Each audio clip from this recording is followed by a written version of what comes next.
on in.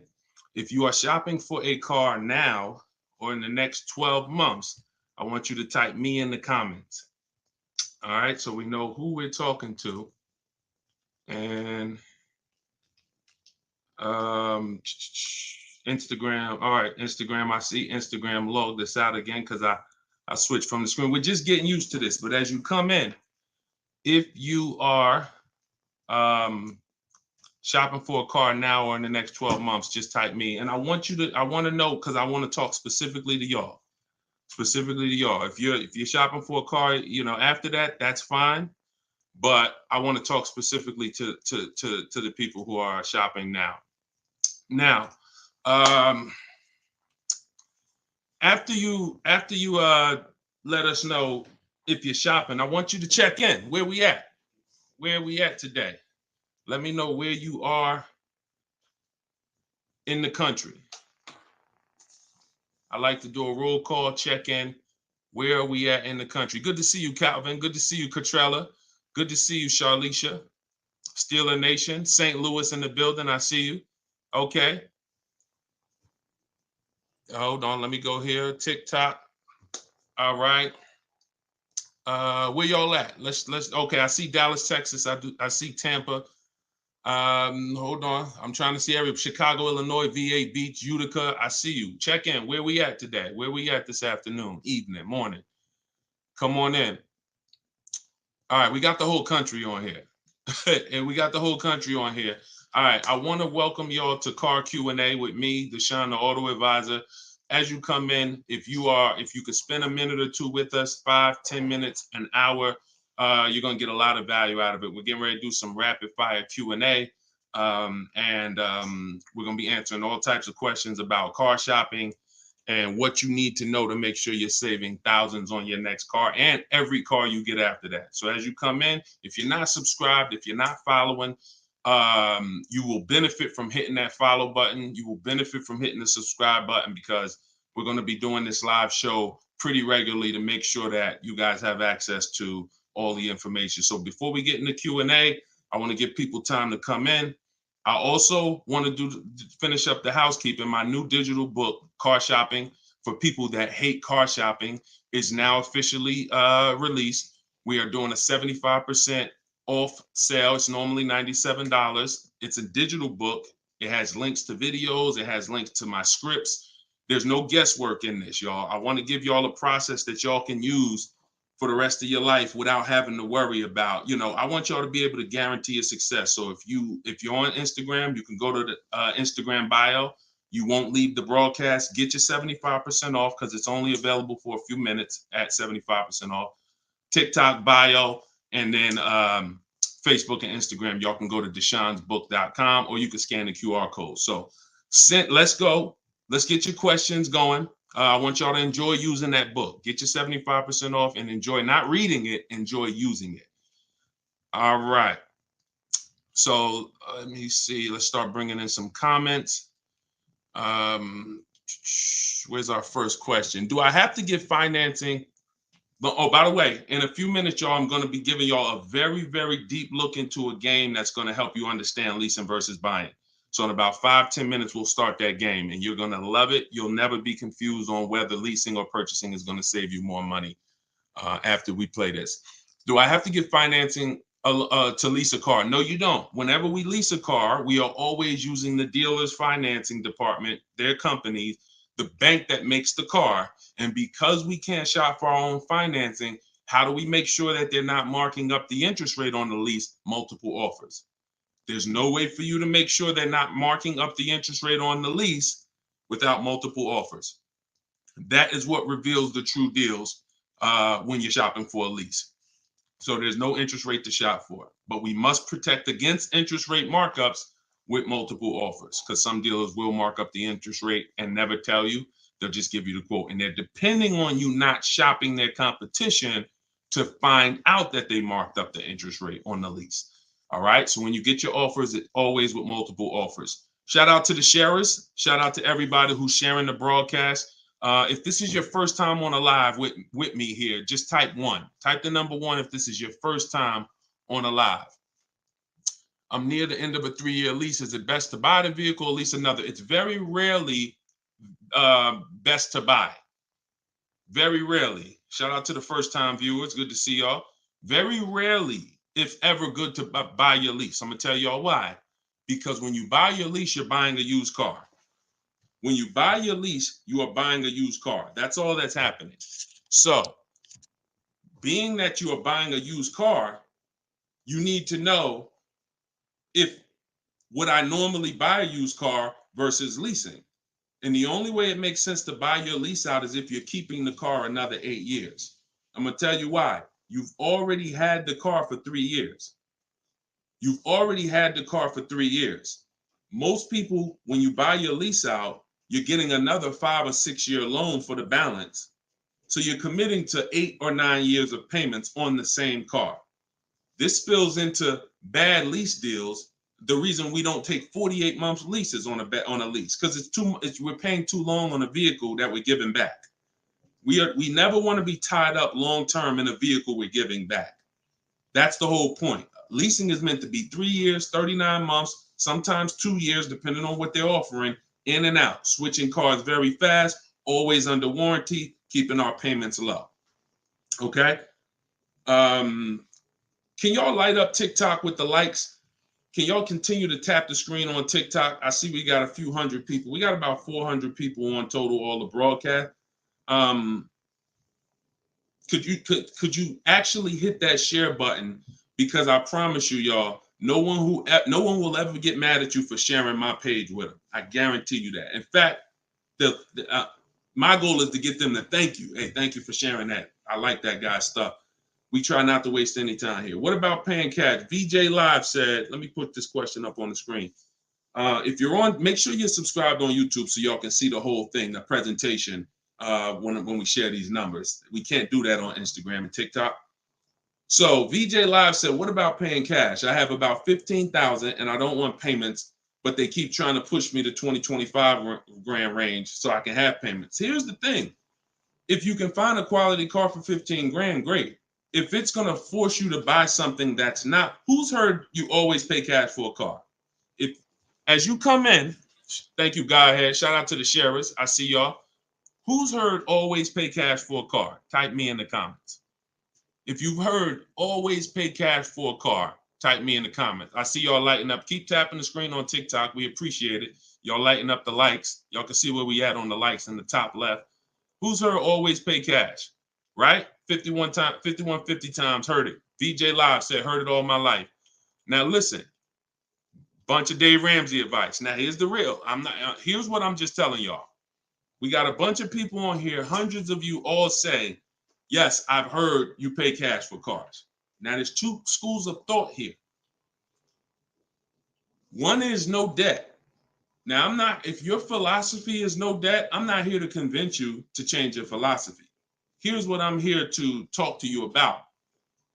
If your philosophy is I want to do what makes the most financial sense, then we'll have that conversation. Because people who could pay cash for cars and don't, they typically are making money on their money. When I was in the dealership, people would come in, they would ask, what are the interest rates this month? If the interest rates were 0%, something special like 0%, 1%, 2%, 3%, if they knew that they were getting 10, 15, 20% returns on their money, they're not going to put it in a car. They're going to use the bank's money at 1, 2, 3%, and they're going to use their money to keep making 10, 12, 15, 20%. That's the philosophy. So they view that as, I'll pay 3%. They view it more as a business transaction than as a leveraging money to make more money. See, some people will tell y'all people who don't pay cash for cars, they're into debt. But I'm here to tell you that when I sat with very, very savvy people in my career with Mercedes and General Motors, I had tons of people who could easily have wrote a check for the car. I want you to know that if your goals are to eventually get into making more money with your money, investing your money, getting 10%, 12%, 8%, trying to beat inflation, then you're going to have a problem putting your cash into cars. Because not only, if let's say we park right now, this is just as answering VJ Live's question, because I got it up on the screen here on YouTube and Facebook. He's asking about paying cars. And many of you, as you sit on the show, you'll see, Dad, that's a similar question. Many of you will see someone's going to ask the same question you have. When we start seeing that we can actually use the bank's money for less, we're gonna realize that when you put $20,000 of your hard-earned cash into a car, that money cannot make you more money. That $20,000 that you just put in the car cannot make you more money. You have maxed out the value of that $20,000. It's in a car, you can't pull it out. You could refinance, but that's not happening. You're going to refinance and just get another loan. The point is, your money's in that car now. So had you had an opportunity to invest that 20 and make 8%, 10%, 6%, 12%, that's what the people who don't pay cash for cars, who are wise, are doing. I'm not telling you there's a difference. Look, I talk a lot about budgeting. I talk a lot about affordability. All through my book, I have systems and boundaries. The rule of 72 and the 10th birthday, how long of a loan you take, how much, when should the car be paid off? That's all in my book. You can get it 75% off, or you can watch my videos. I'm going to always teach it. But if you want it all in one place right here, get the book, 75% off. It's in my TikTok or Instagram bio. But that's what we got to know. We got to know if we're going to use leverage and use the bank's money, there are extremes of leverage. There is over leverage. And we cannot be over leveraged. That means we're taking a loan that's too much, too long, we just want to borrow to try to afford a car. And you see this a lot with older cars, people buying luxury cars that they really can't afford because, brand new, the car is 80 grand. But if they get a 10-year-old one and they get a 5-year loan, now they're in a 2013 AMG Mercedes with 90,000 miles on it. So that's the opposite extreme. Using leverage and loans to buy things we can't afford. But then the other opposite extreme is paying cash when we don't have to. Finding that balance between getting the car we want, getting the best car we can afford. Because you said, hey, I'm trying to find a car for 15 grand. I can't find it. They want me to spend 20, 25. Well, the name of the game is you better learn how to find if there's any cars out there for 15, you better learn how to find them. And you look everywhere, you look over all the marketplaces, and before you raise your budget up to 2025, we have something we do called the perfect budget. You got to go to 17 first. You don't go from 15 to 2025.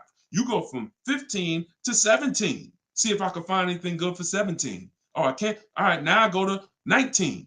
And I have this calculator that's going to help you guys inside the book. It's called the Perfect Budget Calculator. You put in the money you have, you put in what you want your payment to be. It's going to tell you how much car you can buy. You put in your state, so we could have. How many times y'all walk in, right? And you're like, man, I want to spend 25 grand on a car, but you forgot to factor in taxes and the fees. How many times does that happen? Type ouch if you've ever dealt with that. Let's be willing to be honest. You had a budget in your mind. This is what I want my monthly payment to be. This is what I want to spend on the car. Next thing you know, you're a little over that budget, or sometimes a lot over that budget, and you're leaving like, all right, I see you, 919 Mike. Thank you. I see you, Mika Larkin. Shout out to everybody willing to be honest. See, in order for us to really make sure we don't make these mistakes, we got to be honest of the fact we've made them. So that's what we want to do. We want a budgeting system that tells us when we can. You spend any more than this, and you're going to be over your budget. You said you want a payment of $400 a month. That means you said you only got $1,000 to put down, or nothing to put down. Here's what you can spend on a car. And when you use this perfect budget calculator, you're going to never go over budget. Because honestly, y'all, we don't want to be anywhere near our top of our budget. We want to be shopping under our budget. That's where I want y'all. Under your budget. That's why I said if your budget was 15 and then your max might be 20, 25 with a loan, all right, we got to go from 15 to 17, to 17.5 to 18. We don't just jump to 20, 25. But we need a methodical system to do that, to help us do that. How do I get out of an upside down lease? Jose, you can only sell out of it. That's all you could do. You could sell out of it. If you, no matter what, y'all, who's in a car that they want to replace and they think they're upside down? They may have some negative equity. This is all in the book. I would really like y'all, the reason why I'm doing the 75% off, couple reasons. The book just officially came out, but I really want y'all not having to remember this. Yes, this live rebroadcast is going to be syndicated. So no matter when you're watching it, the information is going to be valuable and applicable. But I really want y'all to have the book so that you can actually reference the information over and over again. Thank you, B-Bad. Thank you for this info. Thank you, SJF Racing. So, all right. Yes, 25 goes to 30 real fast. Let me show y'all something, and then we'll continue. This is where we are right now on Goodreads.com. We're rated 4.94. We've already received 27 reviews, 31 ratings, and the book hasn't been out yet. So if you go to Goodreads.com, if you're on YouTube, if you're on Facebook, you can see what I'm posting. But I'm sharing the fact we're already rated 4.94, 31 ratings, and the book hasn't come out yet. So now that it's officially out, I really want y'all to have it. And so make sure you take advantage. Get your 75% off. It's normally $97, but while you're watching here, it's 75% off. Everything I teach is in there in one place, so you don't have to remember it. All right.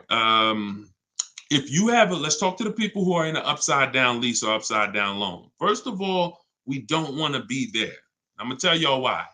If you're in an upside down lease, that means you didn't pick your mileage correctly.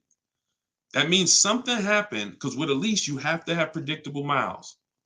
You have to know how much you're going to drive roundabout. You got to be able to guesstimate.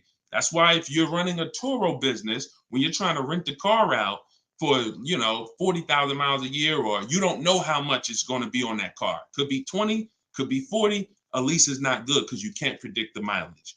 But in normal life, we can predict our mileage very closely. Now, when things happen, let's say you were working at home, and now all of a sudden you are, you're not working from home anymore. Now you got to drive into the office to 20 miles away. Well, that's a lifestyle change. That can lead to you racking up mileage penalties. But here's what we don't want to do. You don't want to buy that car, y'all. I'm going to tell you why. Every time you lease, you have a price that you can buy the car for. Most times it ain't worth that. Yes, in the last couple of years, we saw a couple cases where, the buyout prices were good. Before the pandemic, the buyout prices usually were nowhere near what you could get a comparable used car for. So if your car was 3 years old with 36,000 miles on it, the prices they were putting was to make you not buy the car, was to make you send it back to them so that they can handle it and resell it. So if the price wasn't worth it to begin with 36,000 miles, I've seen people, you go over your miles and you're like, I'm over the miles, I'm just going to buy it. The price wasn't worth it with good mileage. The price wasn't worth, if you had 36,000 miles, that car wasn't worth you buying for the buyout price. You actually have 48,000 miles and they want you to pay the same price for it. So it's important that if we have to deal with penalties because we didn't structure the lease correctly, or because we didn't quite know what we were going to be driving, or we had a lifestyle change, taking the penalty and applying it over to our next deal is always, not always, but in most cases, going to be less money than us buying an overpriced car with high mileage now. We cannot just keep buying our leases without doing a market check. So when you asked about how do I get out of a lease with negative equity, all you can do is find out what the penalty is. There's 3 ways that you could get out of this thing. You could either pay the difference. So if you got, you could wait until your mileage, and this is, all right. If you have negative equity on a lease, I don't even like to call it negative equity because there's no such thing as negative equity on a lease. There's penalties. That's different. Penalties on a car you purchase. Yes, there's negative equity. You bought it, you have a loan on it, the value is not worth the loan, negative equity. With a lease, we have penalties, over mileage penalties. And now some people say, well, I'm gonna go over mileage, I'm gonna get out of the lease 3 months early. But you don't realize if you get out of the lease early, what do you still have remaining? Payments. Three months of payments, 6 months. Who's ever had a dealer say, hey, don't worry about the payments, we'll take care of the old payments? Who's ever heard that? Type me if you've ever had a dealer say to you, don't worry about the old payments, we'll take care of the old payments. Okay, lots of you. The problem with that is the payments don't disappear. They always get rolled over to the next lease. They always get rolled over to your next deal. So what I want y'all to start doing is I want y'all to see that the money is not hitting. When you have negative equity, 5,000, you got this baggage from your old car, it does not go away. It gets either transferred or you can pay off the difference. So the key is to stay out of negative equity, to stay out of penalties, because yes, once you have them, they have to be accounted for. We got to find our great deal, and then we got to bring our penalties over on top of the great deal. That's all we can do. Now, you better try to see what your car is worth selling it, because you said you're over miles. You call your leasing company, you get your payoff, you find out what your cash offers are. Go to Vroom. Vroom's out of business. Sorry, CarMax, Driveway, Carvana, AutoNation, and Kelly's Blue Book Instant Cash Offer. You can go to Car Guru, Sell My Car Too. These are all people that give you cash for your car. That's what your car is really worth, what those companies will pay. Whoever's the highest bidder, we take that. See, what I'm teaching y'all, and some of you are going to get it immediately right here, right now. Some of you, it's going to take a while to get the fact that your money comes when your savings come when you start learning to make people bid instead of getting one offer. You get the most money when you start learning to make people bid. And so what you have to do is get multiple offers, find out what your car is worth. When you go on those websites, when they ask you is it a lease, say no, because their websites are set up to where if you put it's a lease, it's going to automatically trigger that they can't buy it. But they can buy it. We've been doing this, y'all. I got hundreds and hundreds of members in Cars from Home University. We shop all around the country. You must put no when you're getting offers for a lease, because their computer is set up to automatically think that it's a third-party restriction and they can't buy it. But when you call your bank, you're going to ask them, do I have a third-party restriction? If they say no, then that means you can sell to anybody. But again, the way these companies are set up, they saw us making all this money on these cars, and the bank said, no, we got to do these third-party restrictions. And there was so many people going to those websites saying, oh, I'm about to sell my lease. And then they would get there, or they would talk to them and they would say, no, we can't buy it because it's a third-party restriction. So they just made their website default to, we don't buy leases, but we do know if you don't have a third-party restriction, they can buy your lease. And it's very important for you to know that. And if you do have a third-party restriction, it doesn't limit the fact you can sell and make money. It limits who you can sell to. When you have a third-party restriction, they say what they're saying is you can only sell your car to a dealer that makes the same brand. You cannot sell to a third party, Carvana, Driveway. You can't sell to them directly. You can only sell to a dealer. So what does that mean? I see y'all lighting up the likes on TikTok. Can y'all keep tapping the screen? Let's keep those likes going up. I see it. I appreciate it. And thank you to everybody sharing. So when you are, I just got off my point, but I know it was about selling. So multiple offers, y'all. This is all in the book, Car Shopping for People That Hate Car Shopping. Who has their copy? Who got their copy? We'll continue. We got some more time. We're gonna keep doing Q&A, but who got their copy of the book already? Who got their 75% off? I really want y'all using this. The book is affordable for everybody. Everybody. All right, especially at 75. Now it should show, make sure it's not showing the $97 price. That's the normal price. I see you, 5150. Okay. All right, I see you, Jimbo. Okay. Okay, I see you, Diane. I appreciate you. Okay, and I want y'all to use it. Don't read it, use it. That is like literally it's an action guide. That ain't a book you read and then you have a bunch of things you got to remember. I'm walking you through the process step by step. And again, everything I teach is in my videos. So I don't hold back in my videos, but I do want y'all to have access to all the information in one place. If if you don't want to cycle through all my videos to try to find it. All right, is it worth buying a car from Carvana? That's a great question, Danny. It depends on if it's the best deal in the market. Danny said, is it worth it to buy a car from Carvana? Now, you can put anything in there. You can put Driveway, any of these online sites, online car buyers, online used car sellers. But here's the game that we avoid. We cannot shop from them exclusively because here's what they try to do. They'll try to sell you a car based on variety. Hold on. My do not disturb should be on. My do not disturb should be on. So anytime you see,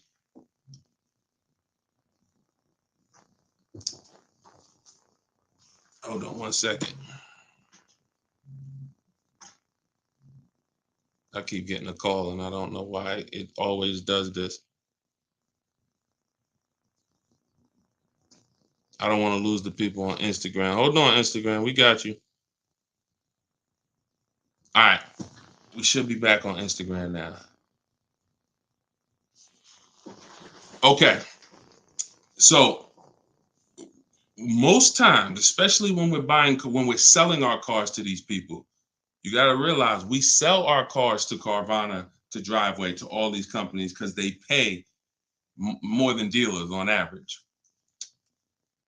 If they're paying more than dealers on average, they're usually not the lowest price. When they're selling the cars, they're usually one of the highest.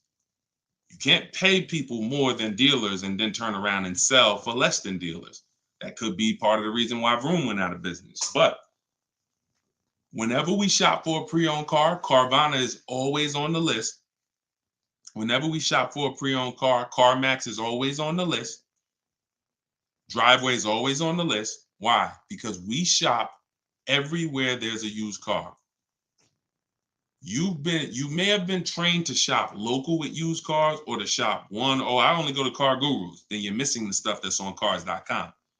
You're missing the stuff that's on carfax.com. You're missing the stuff that's on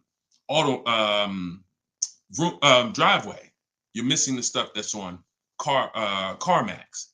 So we got it just the same way. If we were buying a baby stroller, we're going to go to Walmart, right? .com. We're going to go to Amazon, right? We're going everywhere, right? That's the same way we got to be when we're shopping for used cars. Carvana is just one marketplace. And unfortunately, there are people who shop from them exclusively because they're like, oh, I just love Carvana. I don't have to go into the dealer. And they don't realize that, one, what I teach you won't be in a dealer more than 30 minutes. And also, if I'm not checking their prices, I'm going to overpay. And I'll literally have I didn't have to go to a dealer, but I got a car in my driveway that I could have got for $5,000 less if I just shopped around the right way. I did just mention Auto Trader. Auto Trader's on our list, Alex. Auto Trader is one of our marketplaces. It's one of the marketplaces we shop on. It's just like a Walmart. It's just like a Amazon.com. Auto Trader is a big one. We definitely don't skip any used car marketplace. Now, we don't use Auto Tempest because Auto Tempest pulls and aggregates some data from other people's websites. They're not their own marketplace, so they can't get all the data. So that's why I don't use them. We just go direct to the marketplaces themselves because no company has the rights to market everyone's product. And so as long as no company has the right to market everyone's products, the only way we're going to see all the product is by being on all the marketplaces. But I'll show you how to do this quick. This shouldn't take you more. Look, y'all, this is going to sound crazy, but it shouldn't take you more than 60 minutes, 90 minutes to get your best deal on a car. No, 90 tops. Tops. Not only do I want y'all saving thousands, I want y'all to save time. Deciding what you want, shopping, test driving, that takes time. That's fun. Getting the deal, that should not take you more than 60 to 90 minutes when you learn how to get bids. Okay. And the more you stick around, the more you use what I teach, you're going to make deals and save more money in like less time. I don't want to spend more than 60, 90 minutes getting my car deal, and I don't. All right. Ivan said, planning to get a new car ASAP. What are the steps to prepare that you would suggest? Well, first thing is to know whether you're buying or leasing. Let's go into this game. All right, let's go into this game. Thanks for reminding me. Now let's this is a game that I've done this on in some master classes. This is also in Cars from Home University, my video library. So what I want to show y'all is I want to show y'all this game I like to call Who's Winning. Okay? This is why. Now listen, we get ready to make some people mad at some people. I don't want y'all to get mad, but once y'all see this, y'all are gonna be mad at some people who taught y'all bad information about leasing, and it's cost y'all money. This is always step one. Now I'm getting calls from Facebook. How could this is so weird. I don't get how the heck I have my phone on do not disturb and I'm still getting calls. That is so weird to me. Got to figure that out. So bear with us, Instagram. Instagram is always the one that has to bear with us, you know. But all right, so this is what we're doing here. And look, go to YouTube or go to Facebook and watch the rebroadcast. Rob Rue said, "Where do I purchase the book?" Everybody who wants to purchase the book and get the 75% off, if you're on Instagram or TikTok, go to my bio, click the picture of me, go to my bio, you'll see a link, and then you'll see 75% off. Grab it. You won't even leave the broadcast, so you don't have to worry. You'll be right here. You'll still be able to hear me. And then if you're on YouTube, or you can go to deshonsbook.com. If you're on Facebook, go to Deshon's Book, or you can scan the QR code. So what we're about to do, I'm going to ask y'all a question. We're going to go down the road and we're going to compare two different people here. People who buy a car and people who lease. This is step one.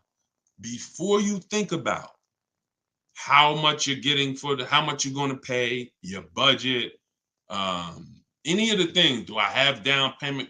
Before we think about any of that, I want y'all to know what the most important question is. That's leasing versus buying. So on this screen, I'm comparing a person who leases and got a brand new $40,000 Jeep Grand Cherokee 2024. Now, I want y'all to look at this if you're on Facebook and Instagram. If you're on Facebook or YouTube. This person with a good lease deal is paying $500 a month. $500 a month for a brand new $40,000 car. Now, the person who purchases, some of y'all know every $5,000 on a loan is about $100 per month. So if you're looking at a $40,000 car, you're looking at about $800 per month on a 5-year loan. Now, I got this person in here on a 6-year loan at $675 a month. That's how much this car costs. 6-year loan, 3.99%. $675 per month. Let me ask y'all a question. Looking at this screen, who's winning so far? Two people drive off the lot in a brand new Jeep Grand Cherokee. They have the exact same vehicle. One is white, one is gray. One person's paying $500 a month. They're leasing it. One person's paying $675 to buy it. $675 for 6 years. Who's winning, the lease or the purchase? Put L or P. We're just talking about, literally, we just drove off the dealership. You sitting in this car next to me. We got the same truck. I'm paying $500 a month. You purchased it. You're paying $675. Who's winning? The lease. Exactly. If you're saying purchase, you're missing it.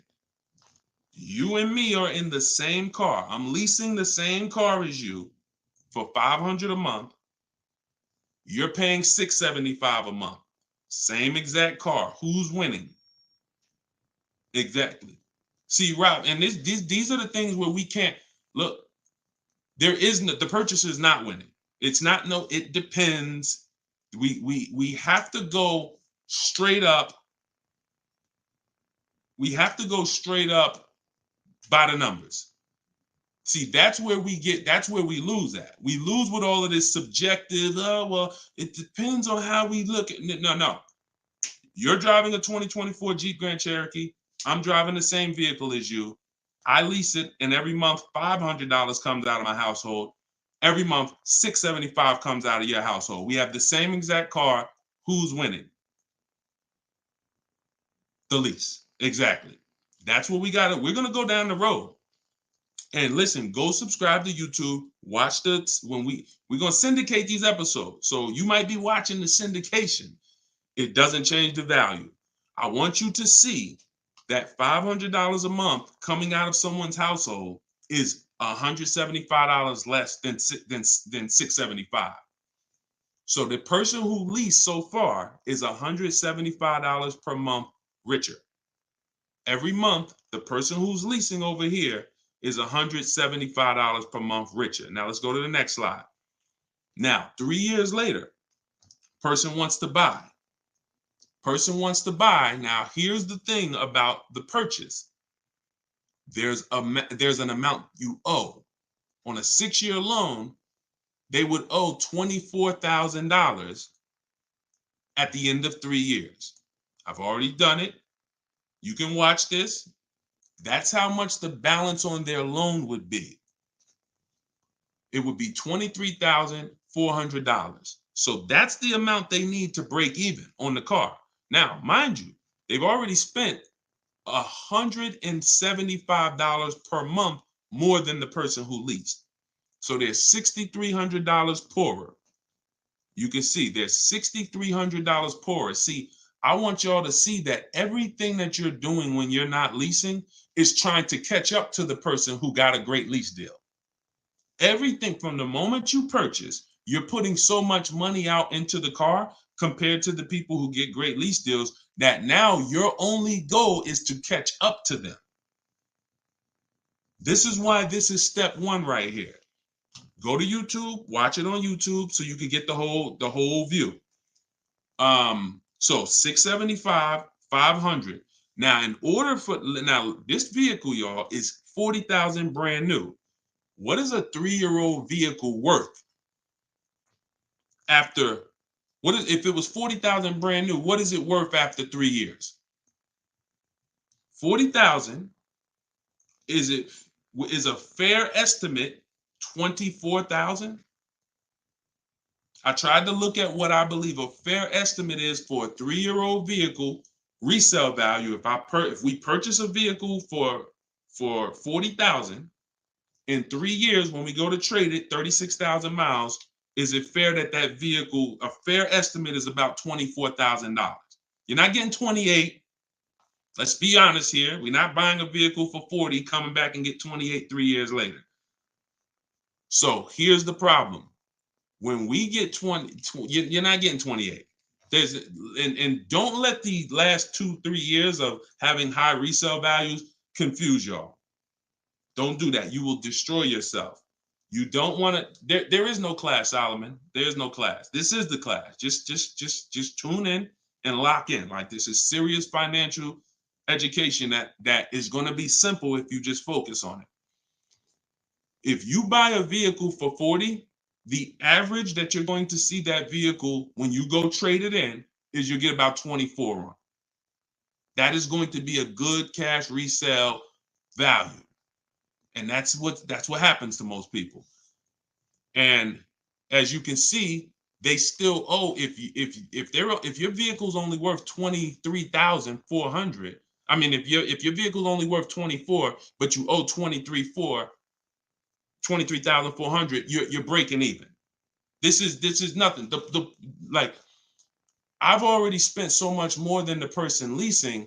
And now when I go to trade my car in, I'm not even able to get enough money to catch up to them. I'm not able to I'm $6,300 behind the person who leased when you purchase, and I'd have to get all that money back to make it worth it to have bought. That's why, y'all, when you buy your cars and trade in, you notice how much you always worry about how much you're going to get for the car. Y'all notice that if you're a person and you buy your cars and you keep them 2, 3, 4, 5, 6 years, you notice how you're always worried about, man, that's all you're giving me for my car? That's all you're giving me? Nah, you got to give me more than that. You know who doesn't worry about that? Keepers. Anybody in here who buys a car, keeps it till the wheels fall off, you never worry about what the car is worth, right? Because you're using all that value. That's what we do when we purchase. But here with a lease, you're always behind. If you purchase a brand new car compared to a person who leases, you're always behind. You can't catch up with them. You're paying too much money. So this is an intro. We didn't even talk about the fact, what if the person has an accident? And I really like wish that y'all could see this on YouTube. And can y'all see the screen on Instagram? I don't know. Are y'all able to see the slides on Instagram? I don't know what view y'all have on Instagram, but we're not talking about if the person has an accident. If the person has an accident in the car that they own, you lose two grand of your value. So the buyer is always behind. Now we can go down the road. When we go down the road, you'll see that eventually the person starts catching up, but it's only after 8 years. You can't catch up to somebody who's paying $175 a month less than you to drive the same car as you. That money just keeps adding up. And we were taught that we're supposed to purchase, but only if you're long term. That is when you purchase. 8 years, nothing more. All right, so I got to see how I'll probably try to do this and go deeper when I can get some. It's hard to do it because they can't, everybody can't see it. So just watch the replay of it, and you'll be able to see it. But this is the difference, y'all. Queen Mama said, "I'm a keeper and I need to break. I need a break from car payment." See, but let me ask you. Can I ask y'all a real question? Why are car payments the only payments we need a break from? Let me ask y'all a very real question, because car payments we need a break from, but we're okay with cell phone payments. We're okay with insurance payments. We're okay with car insurance payments. We're okay with, this is like a cost of living. And I don't have a problem when it comes to financially, I want to pay cash for a car, and I'm just going to keep my debt down, and I'm going to make sure that, the interest rates are high right now, so I'm not going to look to borrow. I'm just going to pay cash. That's fine. Paying cash as a savvy move is like, the bank's money is too expensive. I'm not investing. I'm not investing my money in anything. I'm just going to pay cash. But why are car payments the only ones it's the only payment we look and say, well, I want to avoid that. We don't do it with houses. We don't do it with anything else in life. And sometimes it makes us get a bad car because we like, oh, I'm just going to save up $8,000. I'm just going to say. Meanwhile, if we knew how to properly structure our deals, we can get the best car for our budget, under our budget. Because y'all know all cash is saved up payments, right? All people be like, oh, I'm going to pay cash. If you save up $20,000, that's just a bunch of saved up payments. Yeah, she said, I'm tired of house payments too. I understand. And again, if we have the cash and we can go and we can look, I'm going to teach you how to pay cash for cars if it makes sense. And if you have cash, that's great. We got to make sure we get the best price on the car. But at the same time, you need to know when it doesn't make sense to pay cash. If they're doing 0% financing on the car you want, why wouldn't we use the bank's money at 0% and let our money continue to make money, or continue to keep our cash free? So again, because there's nothing to justify it. There's nothing to make it make sense. Oh, I don't want car payments. I don't want any of the payments that I have in my life. But my goal is to get the best the best out of what I'm paying for. But yeah, it's a lot that goes into it. You got to make sure that those that's why, y'all, we got to shop below our budget. I need a break from rent. Yeah, we got to shop below our budget. Look, when we let people talk us into cars that are above our payments goals, that are above our monthly expense goals, oh, now we get tired of them. But if your monthly budget was 500 and you went in and you left with a great car at 450, 425, you ain't really tired of that payment. You're tired of the payment, right? Like, you're tired of the payment that's 700 when you really didn't want to go above 650. Now you're like, dang, I'm paying 700 for this car. Dang, I'm getting tired of this. When you're under, you don't get tired when you're under your budget. You get what I'm saying? Does that make sense? Type I don't know, $, if that makes sense. We only get tired of payments when they're over our budget. When they're comfortably within our budget, we're never tired of them. That's why we're fine. So, but we got to learn how to get the best cars for our budget, and that comes through multiple bids. You have no idea. And then it comes through leasing versus buying, which is what we've been talking about in this initial thing. In this initial thing. I'll try to get everybody on one stream, where y'all could all see, because I really want to focus on the people who can see the slides. And because I know I could engage with them because they can see the slides, and then but it's people who can't. So that's all right. We'll continue to adjust. But you got to know, believe me when I tell you, thousands of people have learned that the biggest issue of affordability for the cars that they're driving was the fact that they didn't understand leasing. Leasing is going to get you 30, 40% more car for the same money when you learn how to get great lease deals.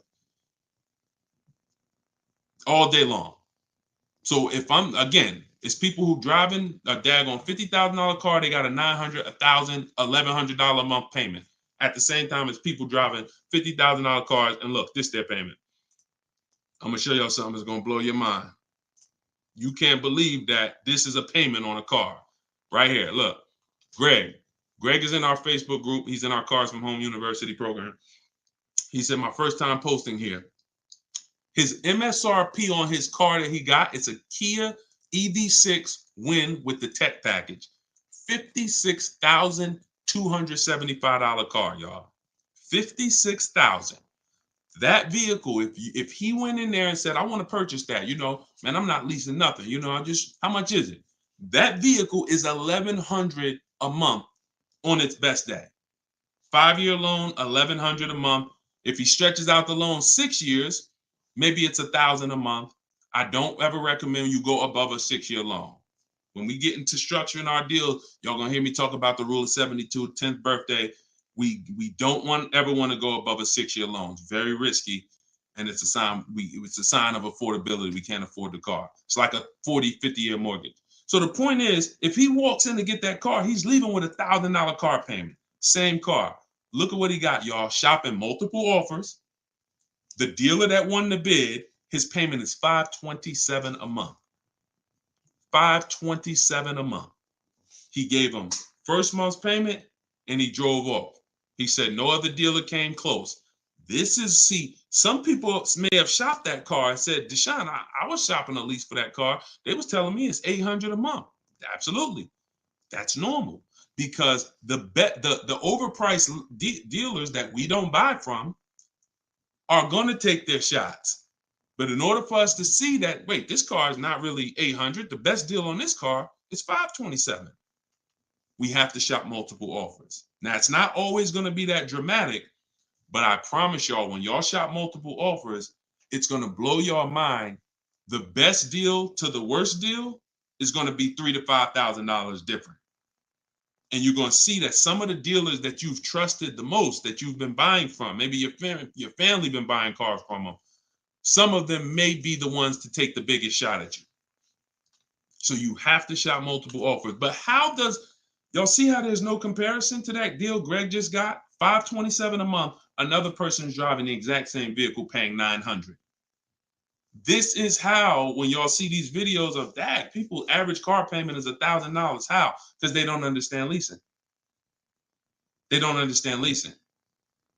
Once you understand leasing, you'll understand how these people are getting jammed up and how you may have gotten jammed up in a high car payment for a car that you might feel like, oh, I'm paying way too much money for this car. And then the opposite side is, if we are purchasing, we have to make sure we are getting the best price for the car and we are getting the best interest rate we can get. Does he lease to buy? No, we don't do lease to buys. We don't mix the two. Leasing is its own benefit. That's a great question. Great question. Let me put the banner back up for those of you who want to get the book. See, if you don't want to have to remember all of this, grab your book. My new book is called Car Shopping for People That Hate Car Shopping. It's digital, so you could download it, be literally using it in 2 minutes, and just go to deshonsbook.com. It's 75% off for our launch, and you can get your copy. If you're on Facebook or if you're on Instagram or TikTok, you could go right to my bio. Click the link in my bio, get your copy while it's 75% off. Price goes back up to $97, I think, after 30 minutes. All right, so your payment is over $1,100 now, and look, that means your loan is probably somewhere around 60 grand or more. Depends on how much it depends on what your term was. So if your payment was $1,100 a month, on a 5-year term, that's a $60,000 loan. That's about a $5,500 loan on a 5-year term. So you want to look at other ways to acquire that car. Is there a way that I could have been in this car for less money? Now, watch this, Gigaware, because he's being honest. My payments is $1,100. If you are buying that car and your intention is to keep it, and that means your intention is to keep it for 8+ years, you're going to pay off that car, and then you're going to just, start to catch once you don't have a car payment, you can start to catch up to the person who leased, because the person who leases is always going to have a payment. That's the downside about leasing. There is no opportunity for you to pay off the car, and you don't want to. Again, it's not like when you're not keeping cars long enough, you're getting great lease deals. The goal is not to pay off the car. The goal is to drive the most car I can for the least amount of money. That's the goal with a lease. The goal with a purchase is to now pay off the car and start to now keep the car long enough for the depreciation to cool off. Depreciation is the value that it loses every year. Thank you, Becky. Good to see you as well. Long time. Great to see you. So depreciation is the value the car loses every year. When you buy a brand new car, you lose 20% the first year. Then you lose 15%. Then you lose 15%. Then you lose 12%. Then you lose 10%. And as you keep the car longer, it gets to a point where you're only losing 5% or so a year. But you must keep that car long enough to get to that point. And what many of you have been taught to do, you may have been taught to, man, I buy my cars and then I'm replacing them in 3 years. I'm replacing them in 5 years. Now I'm replacing my cars when they're losing the most value. That's not when you want to replace a car. You now bought the car, it's losing value like crazy for the first 6-7 years. Now, perfect. It's going to cool off now. It's paid off now. Now I can start to recoup some of all that money that I put into that car. But most people don't do that. You may have been taught, I just go and get another car and I start the process all over again. So not only are you never getting to benefit, not only are you always having a payment anyway, you're not getting the benefit from all the money that you're putting into these cars. You're never allowing the depreciation to cool off to where you got no car payment and you just got a car out there and you can stack some of this money up. It just happens all the time. It's an issue of not understanding leasing. Leasing is for short-term people less than 8 years. Purchasing is for long-term people more than 8 years. And don't worry, we'll continue to go deep on this. All in the book. So anyway, anybody who wants to really know this and have it all in one place so they can use it, if you're shopping for a car now or in the next 12 months, you need this stuff right now. You know, I got tons of videos all over all my Facebook pages. But if you want all the information in one spot, get your book at 75% off. Just make sure that it's not showing the $97 price. Whenever you click to the website, make sure it's showing the 75% off price. So you can purchase off the bank loan. I don't know what you mean by that, Skinner.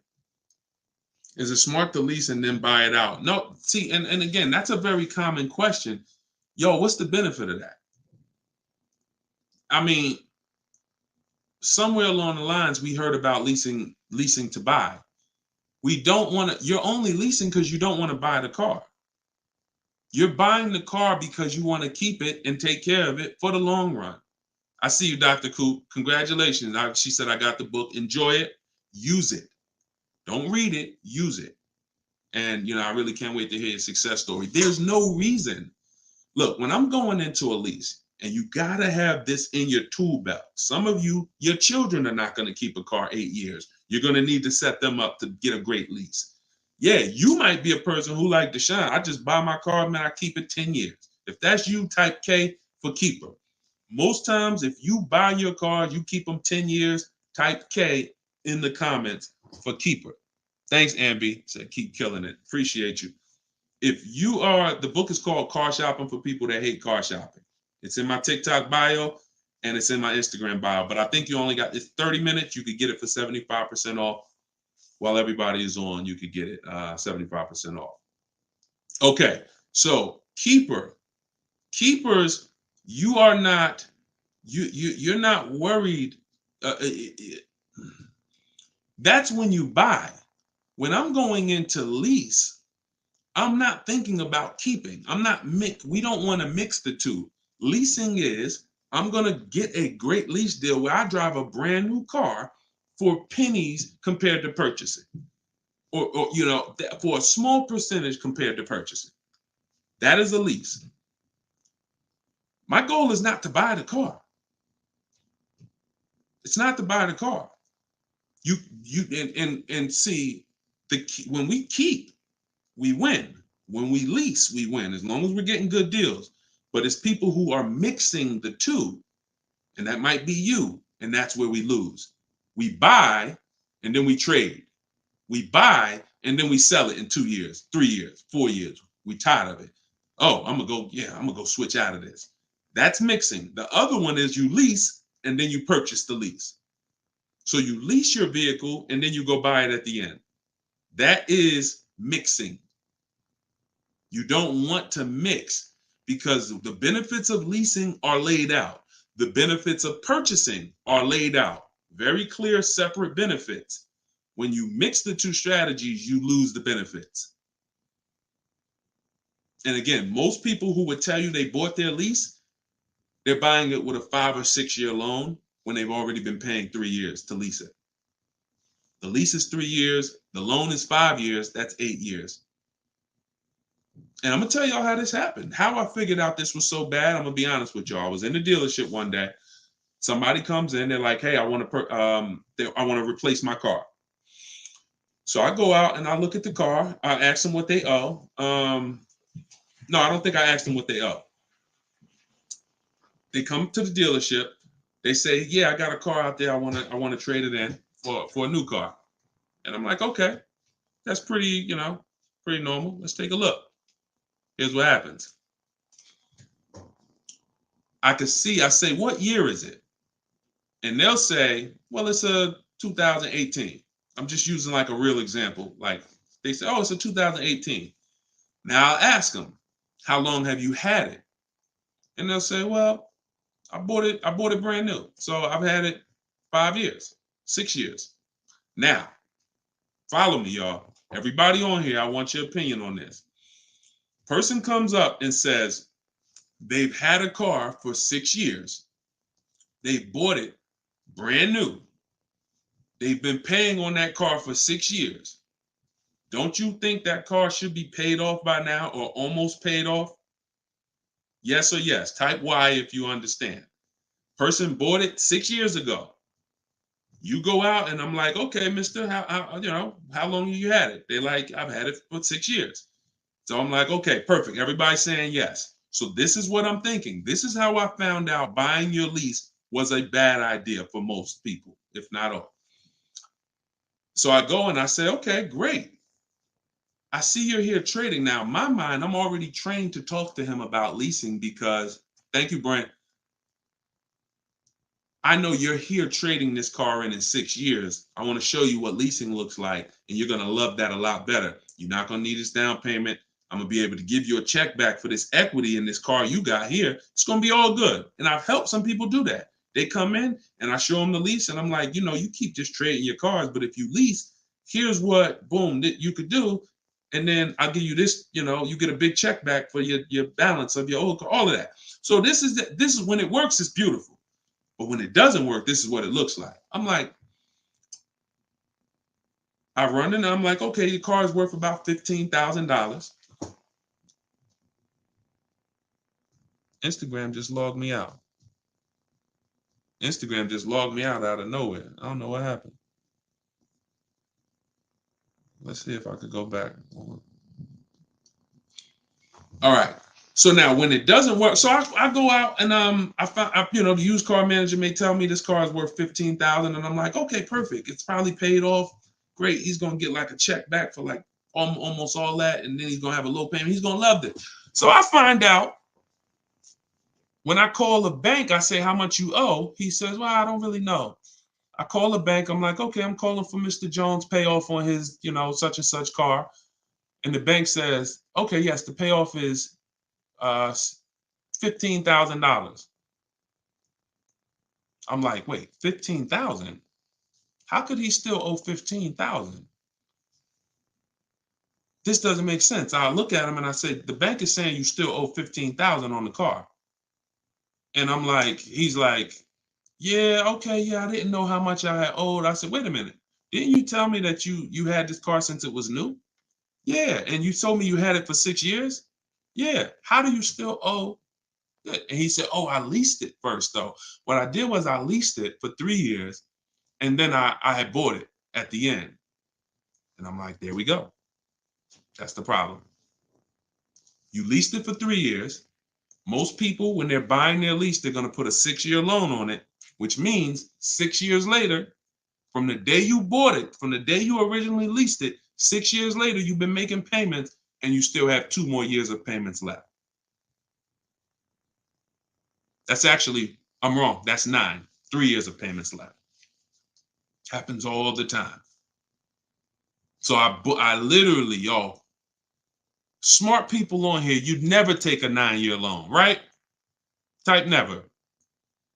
You never take a 9-year loan. If you're enjoying, please subscribe to the YouTube channel. If you're not subscribed already, we still got probably 400 or 500 people on here throughout all the platforms. If you, whatever platform you're on, make sure you're following us, because this is the stuff we do. You would never, right? You would never take a 9-year loan. But the same adamant we're adamant we'd never take a 9-year loan. We got to see every single time. Thank you so much. I appreciate the gifts on TikTok and all the platforms.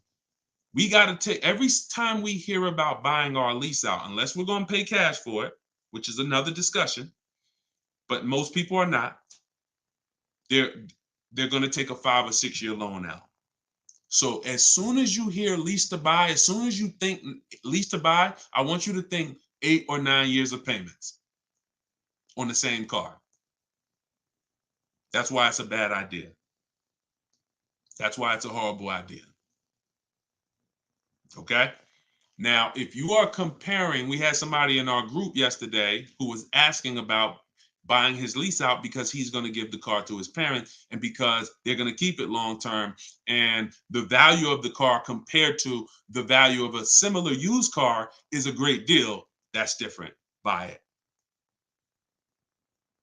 Because all you're doing when you're buying your lease is you're buying a used car. It's your car. I used to help people buy their lease. Hey, they come out of the office. We switch the plates because we got to re-register the car. And I'm like, okay, so how was it? Now, they just signed up for a 5-year loan, 6-year loan on a car that they've already been in for 3 years. They're not really excited about it. You know, I've had the car for 3 years. At least when you go buy a used car, you're excited about it. You're excited. Oh, nice. It's new to me. But when you buy your lease out, you're not really excited. Thank you, man. Y'all going crazy with these gifts and everything. I appreciate it. So these are the things, like what I want y'all to have, as long as you stick with me and you learn what I teach, you're going to have clear boundaries that you operate in that always protect you. That's the name of the game. There's clear things I do. There's clear things I don't do. I know I have rules. I have boundaries. And what I want y'all to get familiar with is the 8-year rule. The 8-year rule is the first rule. It says if you're not keeping your car 8 years, you should not be buying it.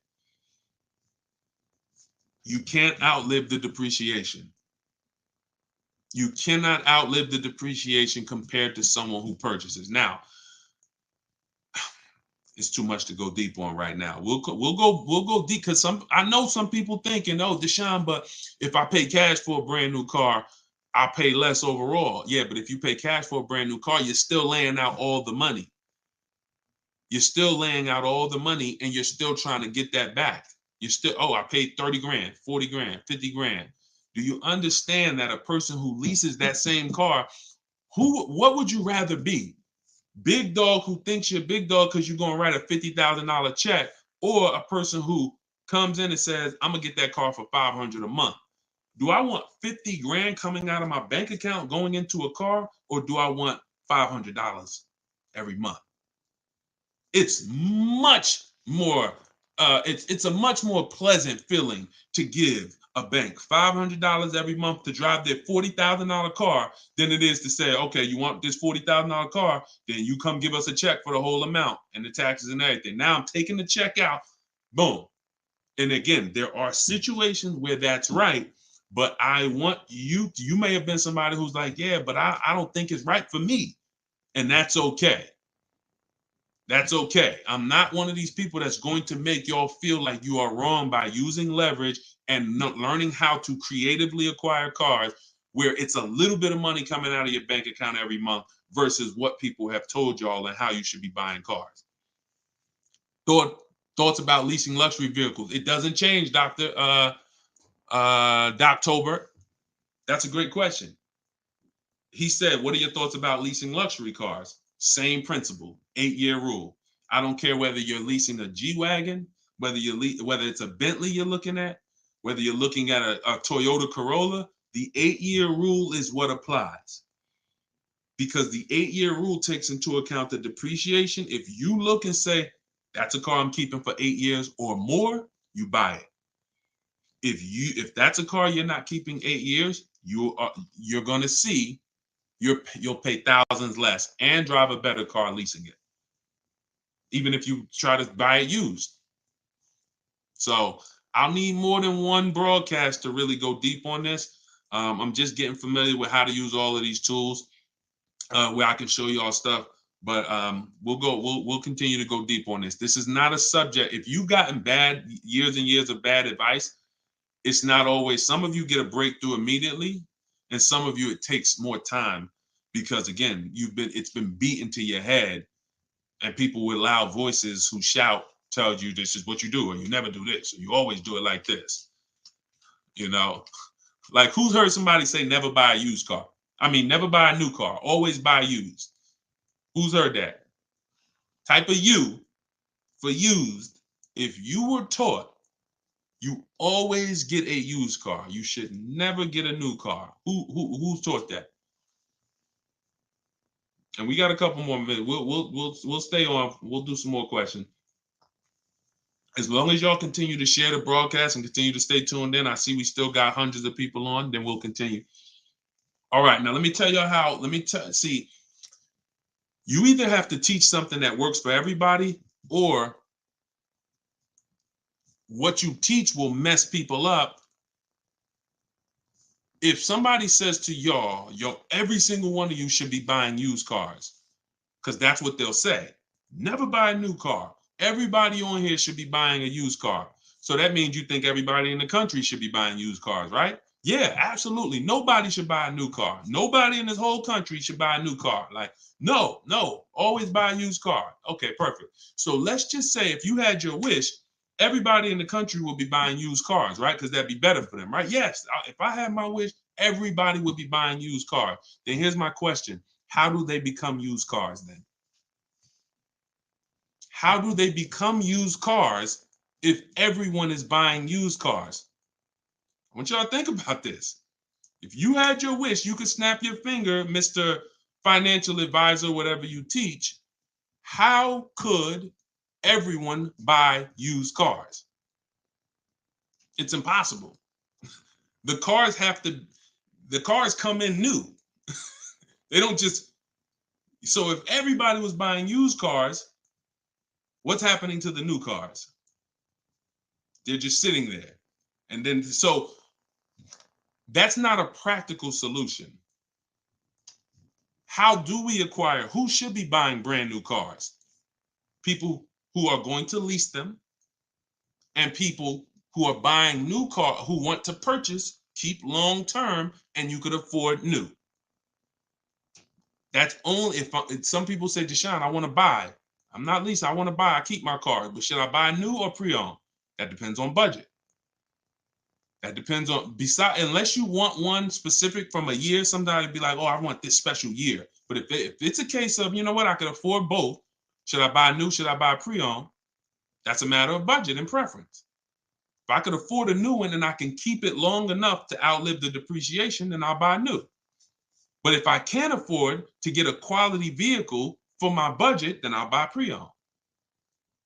And some people want to treat themselves. Some people like, I only get a new car every 10 years, Deshone. I'm going to get something new. That's fine. That's fine. As long as it's long term, because time heals all wounds. We killing the likes on TikTok too. I appreciate everybody tapping the screen. Y'all still running the likes up. Appreciate it. Shout out to the subscribers. If you haven't subscribed to us on YouTube yet, please, we invite you to subscribe. This is what we'll do. You'll get notifications of when we live, so you can make sure you tapped in. I see you, Barbara. She said, I just bought the book. I appreciate everybody who got the book at 75% off. This is the launch. I'm excited. As y'all saw earlier in the broadcast, we're already rated 4.94 on Goodreads.com. We got 31 reviews.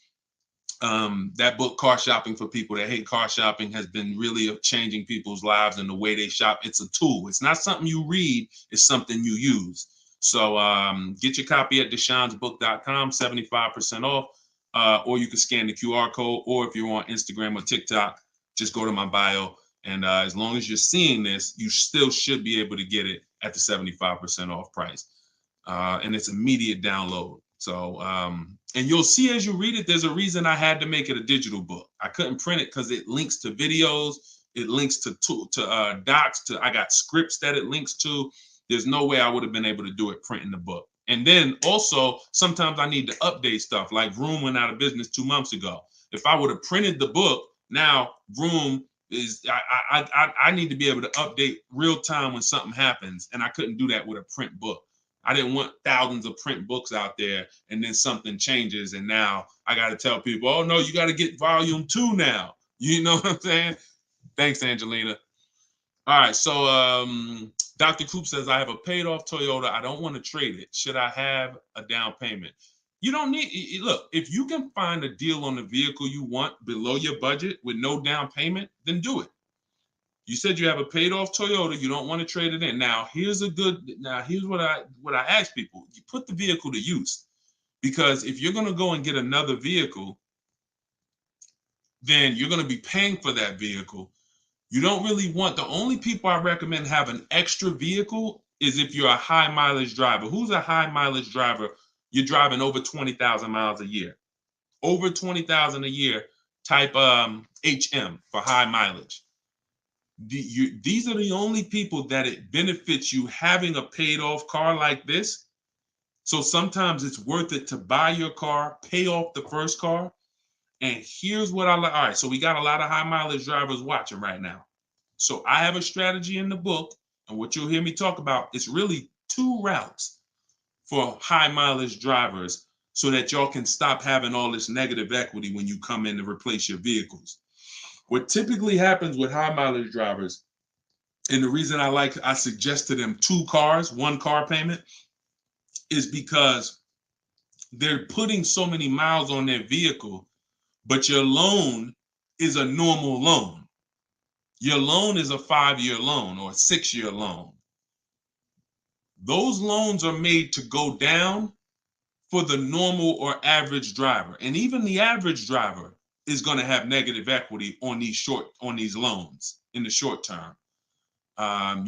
So when you are destroying the value of your car because you're putting 20,000, 30,000 miles a year on it, it's going from being worth 20 grand one year to now it's worth 12 grand the next year because you put 30,000. You're destroying the value of it, but the loan that's attached to it is not moving. This is the indicator that the loan and the purchase price or the value of the asset is totally unrelated. They're unrelated. They don't matter. That's why you have to make sure you get a good price on the asset. You can't just pay attention to what is my loan doing, because your loan doesn't tell you what you're really in the car for. So check it out. You now are putting all this mileage on your car. You come in 4 years and you're like, hey, you know what? Car got 200,000 miles on it now. Let me go ahead and trade this thing in. Problem is 200,000 miles, you still got 2 years left on the loan. You still owe 15 grand. You still owe 12,000. You still owe 20,000. And you are now seriously hurting your value, your next deal, because all that baggage you got to come to this next deal. The solution to stay out of that is to make sure that you are having either, I teach either 2 routes. Well, the third is really just be a long-term person. You could drive 30,000 miles a year. And if I'm a long-term person, I'll just have 300,000 miles on my car in 10 years. And then I just go switch it.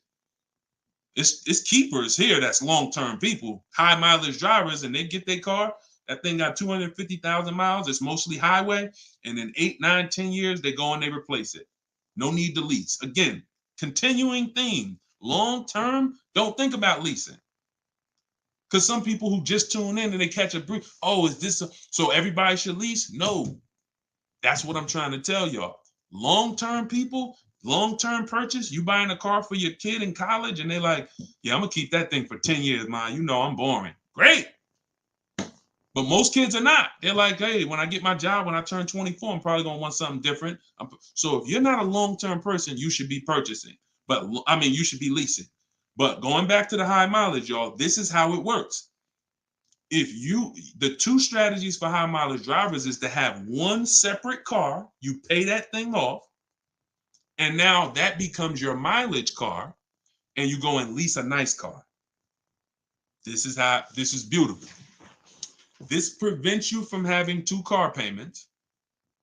And this allows you to have a nice car that you're not destroying. So you pay off that first car. If you're going to go this route, your first deal is a purchase, because you're going to get that first car, pay it off, could be new, could be used, but it must be quality. Pay it off. And as soon as that car is paid off, now I go lease my nice car. So I might be putting a high mileage on that first car I'm buying, but once I go lease my nice car, now I got a payment over here. My nice car is over here. And this is when I take out to dinner. This is when I want to go out and have a good time. I don't want a car that I'm just always putting, 30,000 miles a year on. Now I split it. And this has allowed so many high mileage drivers to continually be able to predict what they're going to put in these cars, because now they can't. You cannot predict how much y'all are spending on these cars, high mileage drivers. Y'all are losing so much on resale value. Your loans are just so high and they're moving slow. You don't know how much you are losing, but I break it down for you. It's thousands. You can't destroy the value of a car and then go trade it. It follows you. So that's one strategy. Second is a high mileage lease. Second is straight up. First time I experienced this, I had a guy came in and he was bringing back a lease with 75,000 miles on it. And I asked him, I said, man, I didn't even know. And that's my ignorance. I was selling cars and I didn't even know that was available. And I said, let me ask you a question. How long you been doing these, like, what do you do? He's like, I'm in sales. Like I do 25,000 miles a year, every year. I said, okay, wow. And you lease your car? He said, yeah. Because I already know what a good lease deal is. I just didn't really take into account back then. This is probably 2015. I didn't take into account a high mileage good lease deal. And when he told me what his payment was, And he said, yeah, I come back 75,000 miles. I drop that thing off. I pay my payment every month. Now here's the thing. He might only be paying $150 or $200 a month more for his super high mileage. But that's much better than him buying the cold car, destroying the value, coming back and trying to trade it with 10, 15 grand negative equity. So strategy, you are not really purchasing cars with strategy until leasing and purchasing is in your tool belt and you know when to use which. For your family, not just you, for your family. It's not just you. All right. So great questions. So this is the type of stuff that's in the book. Everything's in the book. Whether you see me live, whether you see me on social media making videos, you're going to get all the information. You don't have to worry about, oh, Deshone is holding back info. It's not. Now, access to me, yes, I have access. I have a Cars from Home University where I coach people personally and we work together. That's access. But as far as the information's out there. It's how you want the information. We'll get it to you anyway. If you want it all in one spot, get the book, get Car Shopping for people that hate car shopping. Download it now. It's 75% off. Scan the QR code or go to deshonesbook.com or go to my Instagram or TikTok bio and get your 75% off copy. But other than that, you don't have to worry about not having the information. See, what y'all have had to deal with is how do we make great car deals? How do we not pay penalties when we don't have the information? But now the information's here. It's here for you. It's just you got to decide, how do I want the information? Do I want to look through all Deshone's videos? I got a video on every topic. More videos to come. They're not in order, and they're for different people. Some of you are going to purchase used cars. Some of you are going to lease. Some of you are going to buy a new car. Some of you are going to pay cash. Some of you have good credit. Some of you don't. So throughout all those videos, you got to sort through that. In the book, you're only following one path. When I do videos, when I do a book, it's like one path. Let's stay focused so that we can keep you on track. That's why it's step by step. Yeah, that's how the book is designed. All right, how do you purchase a vehicle without proof of income? That's tough. You need other things that are going to weigh. That's a good question. So if you don't have proof of income, credit profile gets you approved, not credit score. So proof of income is usually only required when you have a lower score or you have a new company, new business, and they need some type of way to, try to, make sure they're going to be all right recouping their money. How is the car going to be paid? So if I didn't have proof of income, then I got to work on credit. Or I got to have a lot of cash. And even then, what's the reason we don't have proof of income? Once I know that, I could better explain. What's the reason we don't have proof of income? Seems dealers don't care about mileage if you release with them. That's now good time. So now watch this, y'all. This comment just came in. We'll still cycle through all the comments. We got another little while in this hour. We're getting through as much as we get through. It's good time on YouTube said, seems dealers don't care about mileage if you release with them. Absolutely a mirage. I asked y'all earlier, who's had somebody a dealer say, oh, we'll take care of the old payments. We'll take care of the mileage penalty. It's absolutely not true. Since 2006, here's the only time, shout out to y'all running the likes up on TikTok. I appreciate it. Y'all keep running them up. Thank you so much. Shout out to the sharers. Everybody who shares good information, just hit the share button wherever you're at and share with somebody if you're in this sharing. So I've never seen mileage taken care of, ever. No program, no bank, no leasing company, and we've done thousands of transactions. I've never seen a leasing company say, we'll forgive mileage. Never. So that does not happen. Mileage penalties let's say we calculate a $2,000 mileage penalty, that gets rolled over to your next lease deal, and we're working that lease deal with that $2,000 accounted for. So whatever the deal is we're working you now, perfect, here's what it is. Make sure that $2,000 penalty is in there. You pay for that. Now, in some cases, very rare, there's loyalty programs where they waive some payments. Mercedes used to have this. It's since gone away, and they didn't have it on every vehicle. They didn't run it every month, where if you lease another Mercedes, we'll cover 3 of your old payments. So you could get out 3 months early, no penalty, but it had to be waived. Since I got into the business, I've heard dozens of people sitting around me say, we are going to be waiving those, but we're going to be taking care of those payments. Mm-mm. Are you waiving the payments? Oh, what do you mean by that? Are you waiving the payments? See that, and we when you ask them that question, I don't want you to even go in looking to get out early. I'd rather you know what your deal is, so you can shop from home the way I teach, where no one has to reveal that information to you. No one is. If you got the right strategy, you're never putting yourself in a position where someone can lie to you without you knowing it. So if you go in the old way and you go into one dealer and say, hey, I'm looking to get my, new lease and I got like penalties, and they'll say, okay, we'll take care of it. That's putting yourself in position to be lied to. Oh, we took care of that. We built in the payment. Yeah, all the payments are taken care of. This is your new payment. Mm-mm. When we shop, when we take control of our deal, that's not something someone's telling us. That's something we already know. Because when we're over on mileage, we always want to see how much can we sell the car for. I was over mileage on my Jeep, sold it, still made money. Still made money. There's plenty of people who go over on their mileage and can still sell their lease and make a lot of money. Even if they break even, they avoid the penalty. So first is always to do our equity assessment and see how much we can sell the car for. And if we can sell it, we avoid the penalty. And then we're choosing payments. Do we get out early? Do we make the payment? You see, when getting out of your lease early, unless you sell the vehicle, y'all, you can't get out of your lease early. You're breaking a contract. So I don't want y'all I don't want y'all using language or comfortable with language that cost you money, because you've heard people say this for years. Oh, I'm just going to get out of this. No, you're going to get out of it and you're going to pay penalties for that. So because they've taught us, or you've been taught, oh, you can get out, no problem. You call the dealership, hey, you know what, y'all? I bought so many cars from y'all. I know I'm supposed to keep this lease for how many years? It's supposed to be 3 years, Mrs. Johnson. Okay, yeah, but I think I'm ready for something new already.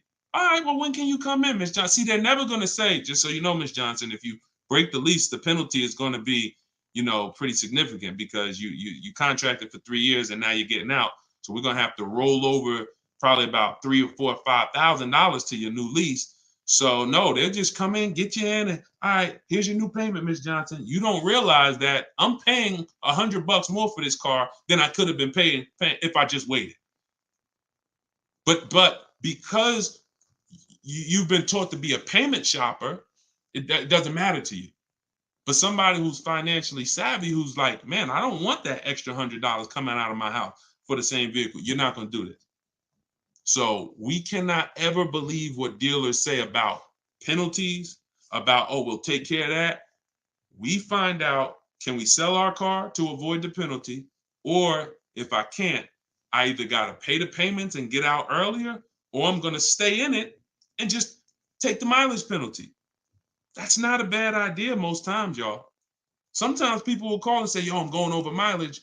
And I say, okay, well, based on how you're going over, you'll only be over by like 2,000 miles. That's only $500. Oh, I thought it was going to be more than that. Nah, you're going to be over by 2,000 miles. Just, wait till the end.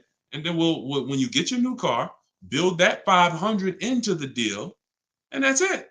Or just pay the $500. Because very rarely are people, oh, I was supposed to drive 36,000 and I'm doing 100. That's just, wait, something went wrong here. What the heck happened? I can see you were supposed to do 36 and you did 40. You're supposed to do 36,000 miles, you did even 45. Maybe you got a different job. But I mean, how we have to structure our leases right, so that if you know you're a high mileage driver and you take a 10,000 mile a year lease, shame on you. Like, we can't do that. We can't do that.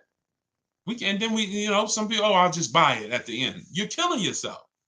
You're killing yourself. The residual value, you're going to put a ridiculous amount of money on those, or a ridiculous amount of mileage on that car, and you're going to buy it in 3 years with 90,000 miles on it for the same buyout price that was estimated from your 10,000 mile a year lease. They estimated this buyout price is for a person who brings the car back with 30,000 miles on it. Here's the price. And then you bring it back with 90 and you pay the same price. Oh, I'm just going to buy it because I went over on the miles. No, killing yourself. You're realizing the loss. So again, this is why we want to be in your life. This is why I'm doing my best to be in your life so that you can avoid these things. Anybody who really wants to have somebody, like we're set up. We've been doing this for 3 years as far as a company, providing education. So, I mean, whether it's hundreds, thousands, dozens, we're set up to make sure that everybody who wants to protect themselves and get the best deals are able to do it. Paula, got my book. Phenomenal. Use it. Everybody that got the book, thank you. I appreciate you, brother. I thank you so much, Lord. I appreciate you. We're going to be doing these lives regularly. I think, this is the best format. I like to come and interact and really answer questions and really show y'all, why I want you to start treating cars, buying cars and leasing cars, getting cars like buying small houses. Most people treat getting cars like going to Walmart and getting a TV, big screen. You come back home and you're like, man, it's like you get an itch, but you get an itch for a $30,000 decision or a $10,000 decision. When you start planning out your car purchases the way I'm going to show you, and you go in with a system and a strategy, the way that's taught in my book is 7 steps. First step is deciding whether you lease or buy. 7th step is delivery. So by the time you get to step 7 in my book, by the time you get to step 7 of what I teach, you should be picking up your car or it should be being delivered to you. So it's not about learning and reading and then, okay, Deshone, I just read everything. I just learned everything. I just watched all the videos. Now I'm ready to go get my car. No, we're going to you learn by doing. And if I teach you a different way to shop, different things to do, by the time you get your car, you're going to be like, oh, I didn't need Deshone to tell me what to do step 1 through 7. I just needed him to tell me this is step 1, do that. And then when I'm done, I come back. Okay, Deshone, I did step 1. What's step 2? Here's step 2. Do this now. Okay, perfect. Let me go on these websites, do step 2. Perfect. Just did step 2, Deshone. Perfect. Here's step 3. Do this. And we found that has been able to guarantee success for so many people. And that's how they're able to get the same deals that I get. Like this is this lady right here, this young lady, like Taupe. She got a BMW $54,750 BMW, putting dealers against each other. She got it for $690 a month. She got the protection plan and raised it up. Her payment on that BMW. Now, mind you, if you can see on YouTube, if you can see on Facebook, you can see this slide. $690 a month. People are paying for that $54,000 BMW. People are paying $1,100 a month. To go in and purchase that car, $54,000 is $1,100 a month with no money down because she didn't do any money down. $690. You see what I'm saying? Some of you might be looking, and quite honestly, some people may watch it because we're going to syndicate this. Whether you're watching this live or in syndication, doesn't change the value. You might be driving that same car, and you might be looking and saying, "Yo, I'm paying $1,000 a month for that car. She's paying $690. I put $8,000 down. She put no money down. We can't compare. You think Dave Ramsey, God forbid, and look, shout out to Dave Ramsey. I love what he teaches in terms of financial literacy. I love that he teaches people to invest and build for retirement and make sure I love that. But there's an area that he doesn't know what he's talking about, and that's when it comes to cars. See, look, credit is a big part of it has a lot to do with me helping you. Y'all don't hear me teaching credit. It's important. It's a complimentary topic for us to talk about. I talk cars, how to make sure you pay the lease for them. Yeah, maybe naturally. Let me get some credit tips too. Rodney, you could just go right to my TikTok bio, grab your book. It's 75% off. Click the link in my TikTok bio. You think she can ever listen to someone that tells her you shouldn't be leasing? She knows when to lease and when to purchase. She's not in love with that vehicle. She's not keeping that vehicle 8, 9, 10 years. So how can I drive this vehicle for the lowest amount of money in my household? I'm gonna shop all my offers. The dealer that wins the bid, I'm gonna see what it is. Oh, look at that. It's $690 a month. I'll take it. This is how we are going to keep thousands of dollars in our household. As things continue to go up, I need you guys to be spending, I need you not only to be making sure your cars are below your max budget so that every single month you're not growing tired and weary of your car payment. That means it just needs to be below your max budget. And then the second thing we need is to make sure that you are driving the best possible product for that money. You could be below budget and look at what you're driving for the money, and you're like, yeah, I'm below budget, but could I have gotten a better car for this money? Could I have gotten more car for this money? And I'm here to tell you that when you understand leasing, you're going to see there's no comparison. $690 a month for a daggone $1,100 a month vehicle to purchase. So short term, less than 8 years, we always lease. We never purchase. Now, in another episode, when we start talking about, in another segment, we'll talk about overpriced leases because every lease is not equal. Y'all gonna learn. We can't, every lease deal, even when you learn to shop, you must learn to shop. You must, because some 80% of dealers are overpriced on their leases. 80% of dealers who gave Tope a quote, let me come back from this screen. 80% of dealers who gave a quote to this young lady, Tope, on her BMW, were a lot higher. Some of you even saw it on the video. It said it when she wrote it. It said, man, all these other offers were a lot higher. That's how it's supposed to be. So you can't go back and forth with one dealer. You must reveal the best dealer, the best offer through multiple offers. So that's what you do. And you do that whether you're leasing or purchasing. And when you start doing that, you'll understand. That's in the book. That's what I teach. Bids. One-to-one negotiation is dead. I want y'all to eliminate one-to-one from we never do it. Because you cannot do that with any other item and win. You can't do it with jewelry. You can't do it with groceries. You can't do it with televisions. You can't do it with houses. One-to-one negotiations, you lose every time. You must see multiple options, multiple offers, and then we pick the best one. And what you see is that's gonna be done with loans we get, cars we buy, and cars that we sell. We don't trade. So, all right, yeah, this has been great. I need her contact. I don't know what you, I guess y'all having a conversation. I didn't know what y'all needed contact-wise. All right, let's see. Is buying and selling a car a good hustle? I'm not really teaching people how to buy and sell cars because,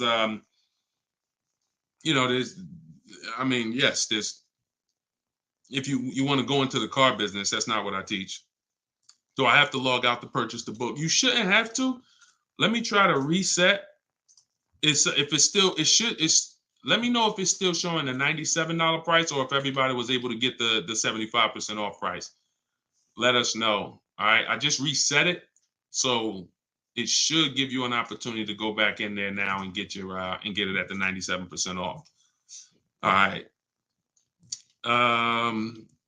Buy dealer loaner cars. It depends. Those can be great opportunities. But again, we still need something to compare it to, Tina. Tina on Facebook said, buy dealer loaner cars. Now, we will buy or lease a loaner car if it's a great offer. So when we reach out to dealers, you'll see in the book, I teach you to go to the website because I give you my scripts. I tell you what to say.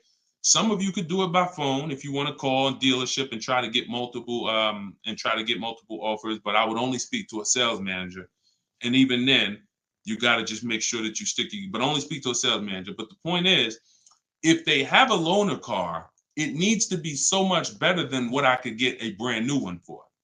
So if, for instance, if the dealer that wins the bid is offering me $3,000 off on a brand new one, but a dealer with a loaner car is only offering me $3,000 off or $3,500 off, and it has 3,000 miles on it, I'm going to go with the brand new. But if I don't have anything to compare it to, then I might think 3,000 off is a good offer for the loaner car. See what I'm saying? See, price assurance is when you guarantee. I want y'all, listen, if you want price assurance, type PA in the comments. You want this every time you make a deal. Price assurance means I guarantee that I paid the lowest price that I could have paid. That's called price assurance. I want you to understand, some of you have been, though, is that possible with cars? That's what I want you to move from now on.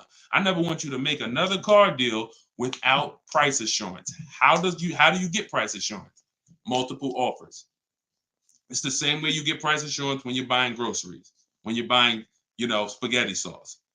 I saw enough offers to know there was nothing out there less.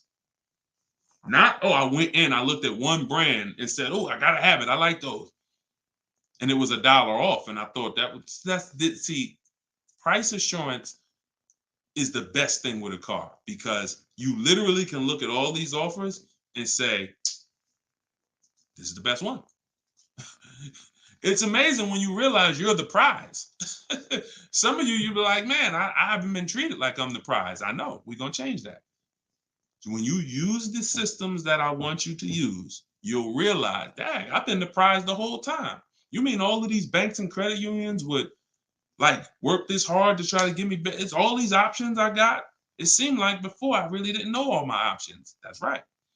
But when you now change the way you shop and you now move into a bidding mindset, everyone I'm going to do business with must win the bid. The bank, the credit union must win the bid. And then I'm going to give the dealers a chance to see if they can beat it. Now they bank's going to get a chance to bid. Very soon we'll talk about how to do that without affecting your credit.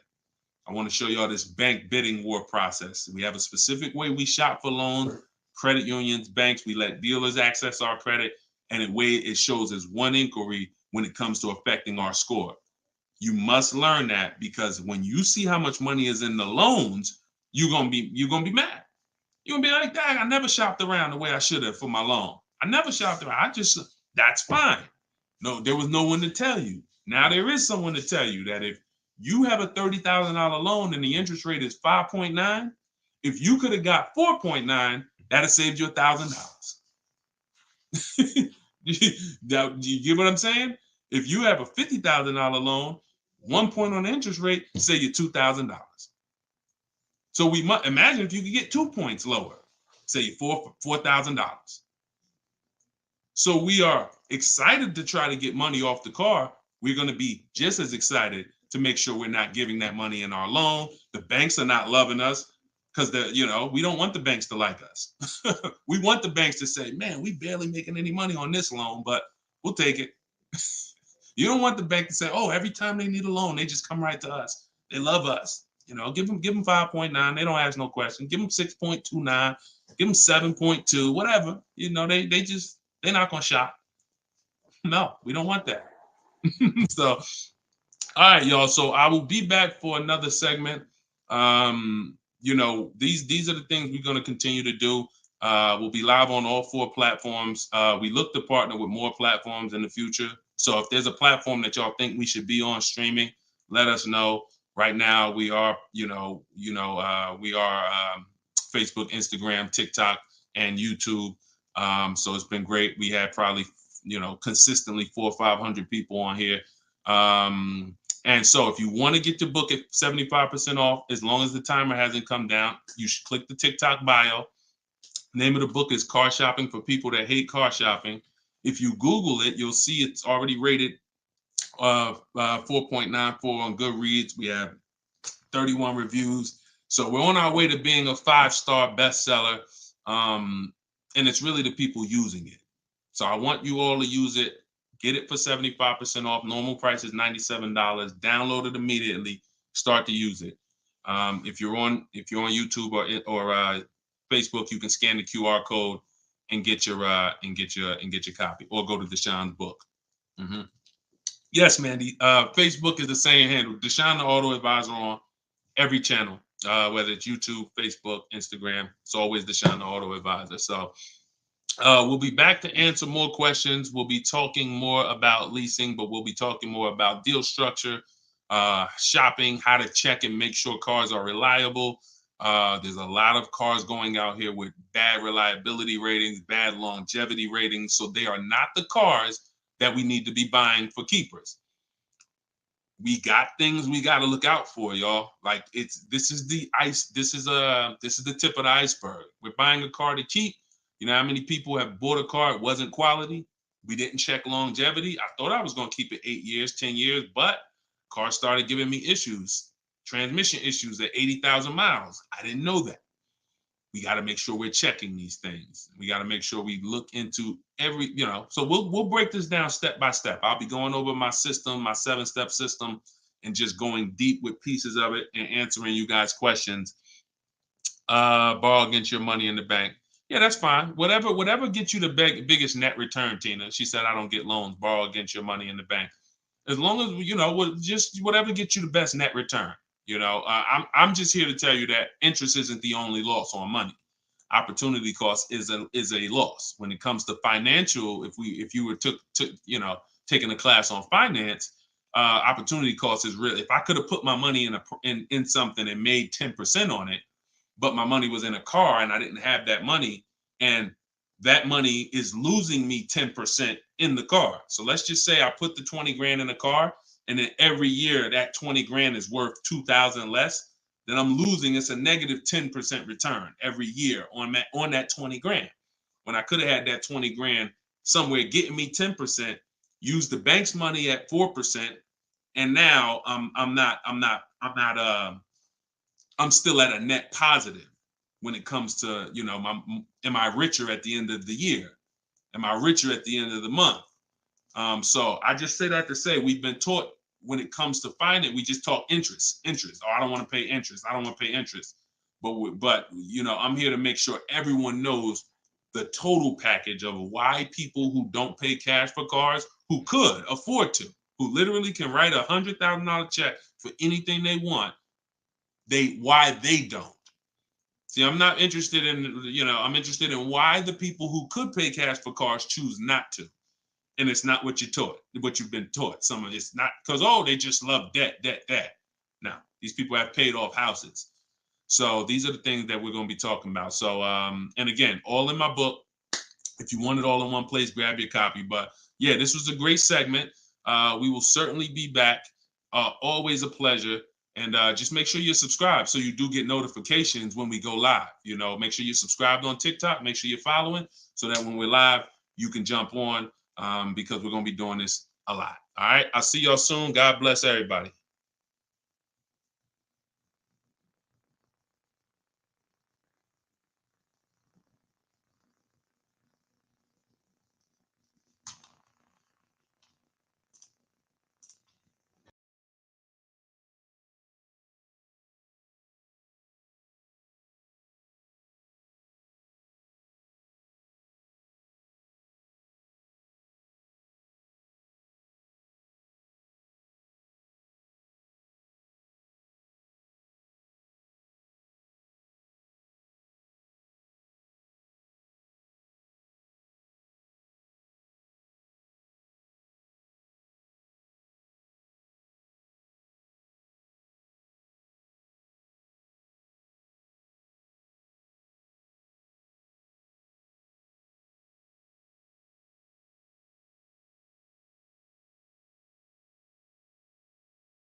I'm on TikTok. All right. This is our first time going for everybody. So I think we're hold on, let me hit Instagram. See, but then when I come here, I hit go live. Okay, here we go. We're good. We're good. I think we're good on all 4 platforms for the first time. Listen, if you are car shopping now or in the next 12 months, I want you to type me in the comments. No matter where you are, I want you to type me in the comments. We are live on Instagram, YouTube, Facebook, as well as TikTok. Good to see you, Colette. Good to see you, Andrew. After you come in, we haven't done this in a while because I'm just getting back into going live. But if you've been with us for a little bit, you know we do a roll call. Where are you checking in at? Good morning, good afternoon, good evening, depending on what time. I see you, South Carolina. Okay. As you come in, if you're on TikTok, could you hit the like button and just, let TikTok know that we're going to be spending some time here. We're going to be talking about some serious money as you come in. If you could like the broadcast, if you're into financial literacy, this is the Auto Advisors. Like this, the name of this segment here is the Auto Advisors. We're going to be doing car Q&A. If you don't know me, this may be your first time seeing me. My name is Deshone. I'm publicly known as Deshone the Auto Advisor. I spent 14 years in the car business before I left in 2020 to focus on teaching people. I see we got Jacksonville, Florida. We got Houston. Okay. We got a couple hundred people on already between all the platforms. We have Philly in the house. I see you. As you come in, just get your questions ready. What I'm going to be doing is going over various topics and doing lots of Q&A. So we're going to be spending this time that, y'all going to hear me go from things like leasing versus buying to things like structuring your deal and budgeting, all with the goal of helping you get below market car deals. So as you come in, if you could tag somebody, I promise you, here's what's going to happen. If one of your friends finds out that you've been following me, following the channel, using what we talk about over here to save money on cars, and then you didn't tag them and they find out later, man, I found this guy, Deshone, he's on, and you're like, hey, yeah, I've been following him for years. And they're like, man, why didn't you tag me? Why didn't you share the wisdom? So I want you to definitely do that. And I guarantee your friends will thank you. So as we come in, let's get ready for Q&A. I just want to make sure I did all the housekeeping. My new digital book, Car Shopping for People That Hate Car Shopping, is on sale right now. It's 75% off for our launch, so it will be 75% off the whole time that we're on. If you're seeing this video, you can go to deshonsbook.com, get your copy for 75% off. It's a digital book, and it's digital for a reason, y'all. It must be. I got links in there. I got links to scripts that you're going to be using. I don't want you guys having unpredictable car buying experiences. I want to see you having very predictable, controlled experiences. And in order for you to do that, you have to know what to say. And so I'm going to be talking about all of that. We'll be talking about all of this while we're on. So let's get to the Q&A. I just want to make sure you know, if you're on TikTok, you could go to my TikTok bio, get your copy. It's on sale for a couple minutes for 75% off. And then if you're on Instagram, you could go to my bio. If you're watching online, you can go to Deshone's book, or you can scan the QR code. All right, so let's get into it. Let me just make sure I can see the comments on Instagram. Let's see if I go live here. And okay. Can you talk about, this is Kira from TikTok. She said, can you talk about turning in a lease vehicle to another dealership to lease their vehicle? Very good question. We don't want to turn in lease vehicles without making sure we can't make any money on them. Some people have asked, do we have equity in every car? Equity is not in every car, but you do need to check if you have equity before you return your vehicle. Here's how we do it. We're going to call our bank. We're going to get our payoff. We need to get our payoff. You don't want the residual value, because the residual value doesn't include any payment you have, anything. You need the payoff. And what that's going to do is tell you the price that you could buy the car for. Now, there's a customer payoff. Can we light up the likes on TikTok, please, so we could get some attention and let people know we setting people free financially. If you're on YouTube, if you're on Facebook, if you could like the broadcast and tag somebody, I promise they'll thank you. So the first thing we're doing, y'all, we're never returning our leases. We are never returning our leases without doing an equity assessment. We got to check to see if we have any equity in our vehicle. We get our payoff.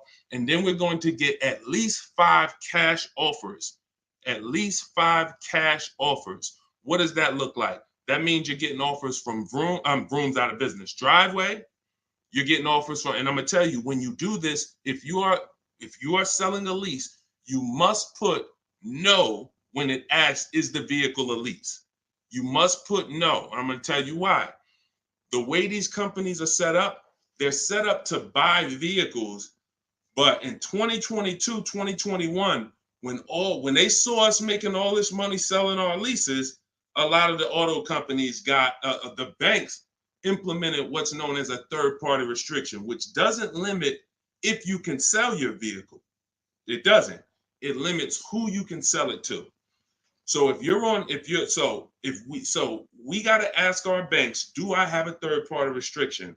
And the way these buyers' websites are set up, the ones I just named, the Driveways, the AutoNations, the Kelly's Blue Book Instant Cash Offers, these are people who literally inspect your car, give you a check the same day, CarMax, Carvana, and we must get offers from all of them.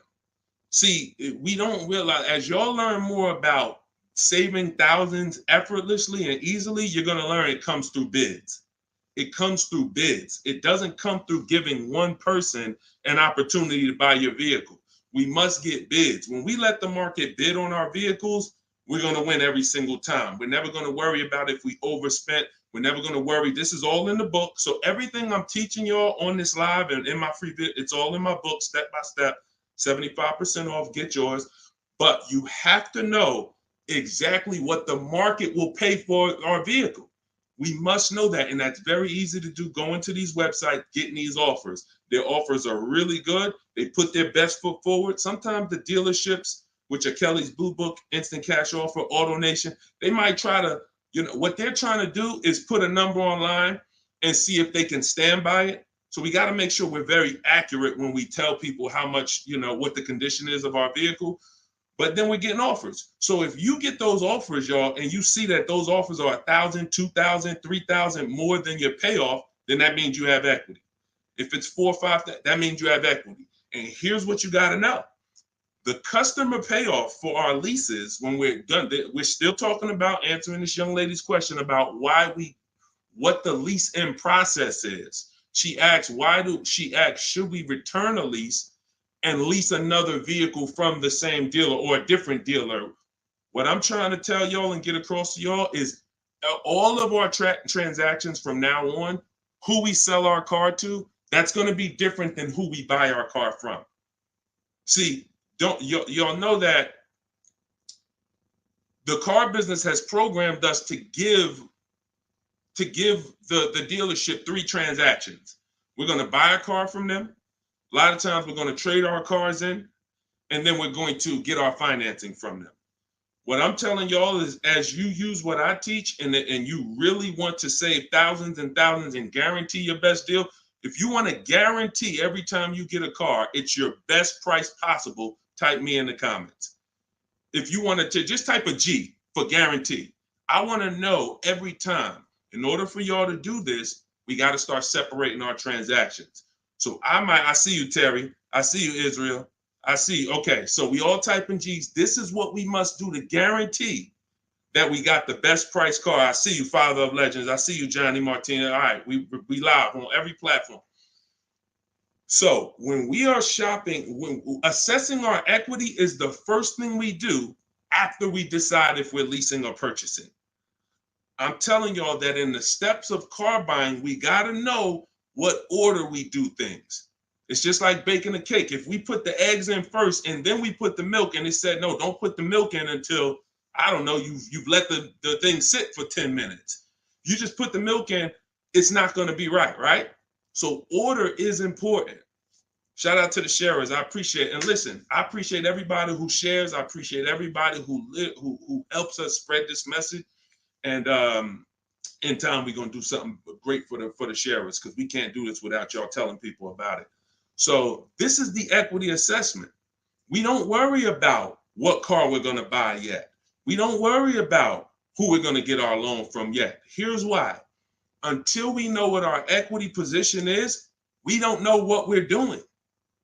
Example, if you run your equity, you find out you got $3,000. Well, that money is as good as cash in your pocket, or you can put it into your next transaction, or you can put half in your pocket, half into the next transaction. Y'all see why knowing your equity position is super important? Here's another reason. Let's say we have negative equity. Negative equity means we owe more than the car is worth.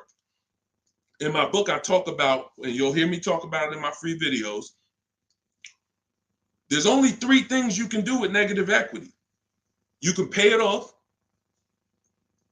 I call it paying the difference. You take the highest offer. If it's like 2,000 or 3,000 different, you just pay it off and you're now done with it. No baggage. You can transfer it within limits though. So when you go to transfer negative equity over, this is where we get to the point where negative equity can either stop our deals or it can literally kill our deal. The bank is only going to approve a certain amount above the value of the car we buy. So let's say we're buying a $20,000 car. The bank's not going to approve 30,000, 40, 50,000. They're going to look at the price and say, wait, car's worth 20. We might lend 26, depending on the customer's credit, but we're not lending 30. We're not lending 35 on a $20,000 car, which means if you have 8 grand, 10 grand of negative equity, you can't transfer all of that over because you're going above the loan to value ratios. This is why negative equity, knowing the cause, is important. And there's 2 causes. You don't understand leasing and you're switching cars with loans on them. If there's an emergency, we understand that. I see y'all. Shout it out. We live. Literally, I see between all the platforms, we got about 400 or 500 people on here right now. So shout it out. Can we get the TikTok likes up? Can y'all keep tapping the screen on TikTok? Let's make some noise over on TikTok. But we're doing great. So this is why we can't move on. But I'm telling y'all, 99 times out of 100, I've been in the car business since 2006. I left in 2020. I left in 2020 and it hasn't changed. The cause of negative equity, 99 times out of 100, is you don't understand leasing. You buy cars, you're not keeping them long enough to pay them off and win with the depreciation. It's not just paying off the car. Some people say, oh, Deshone, I pay off my cars in 2-3 years. But your car's depreciated value is what you need to try to avoid. You need to try to avoid taking depreciation hits. And what y'all going to learn more from me is the 8-year rule. I've already done the math. I'm going to show it to you in time, if you just stick with us. But if you believe me right from the start, you're going to win. If you're not keeping cars 8 years, you're losing thousands of dollars not leasing cars. Does not matter how much you drive. Does not matter. Here's why. Listen. Who was taught? Oh, we lighten up the likes on TikTok. All right, I appreciate you, TikTok. Appreciate all of this. Let me ask you a question. Everybody on here. Who was taught never to lease cars? Be honest. I want you to type never in the comments. If you were taught never lease cars, if you've heard that from someone, I want you to type that in the comments. Here's why this is so important. This is all in my book. My book is called Car Shopping for People That Hate Car Shopping. It's a digital book. And for the grand opening, it's not a store. For the launch of the book, the official launch, we're doing 75% off for everybody. So you could go to my TikTok bio, you could go to my Instagram bio, you could go to deshonsbook.com, or you can scan the QR code and you can get your book for 75% off for a couple minutes. So we have a lot of people who were taught never lease a car. Never lease a car. Let me tell y'all how much. I'm going to give you a little sense on how much that's cost you. And then, we'll go deeper. Everybody, let's say you're a person who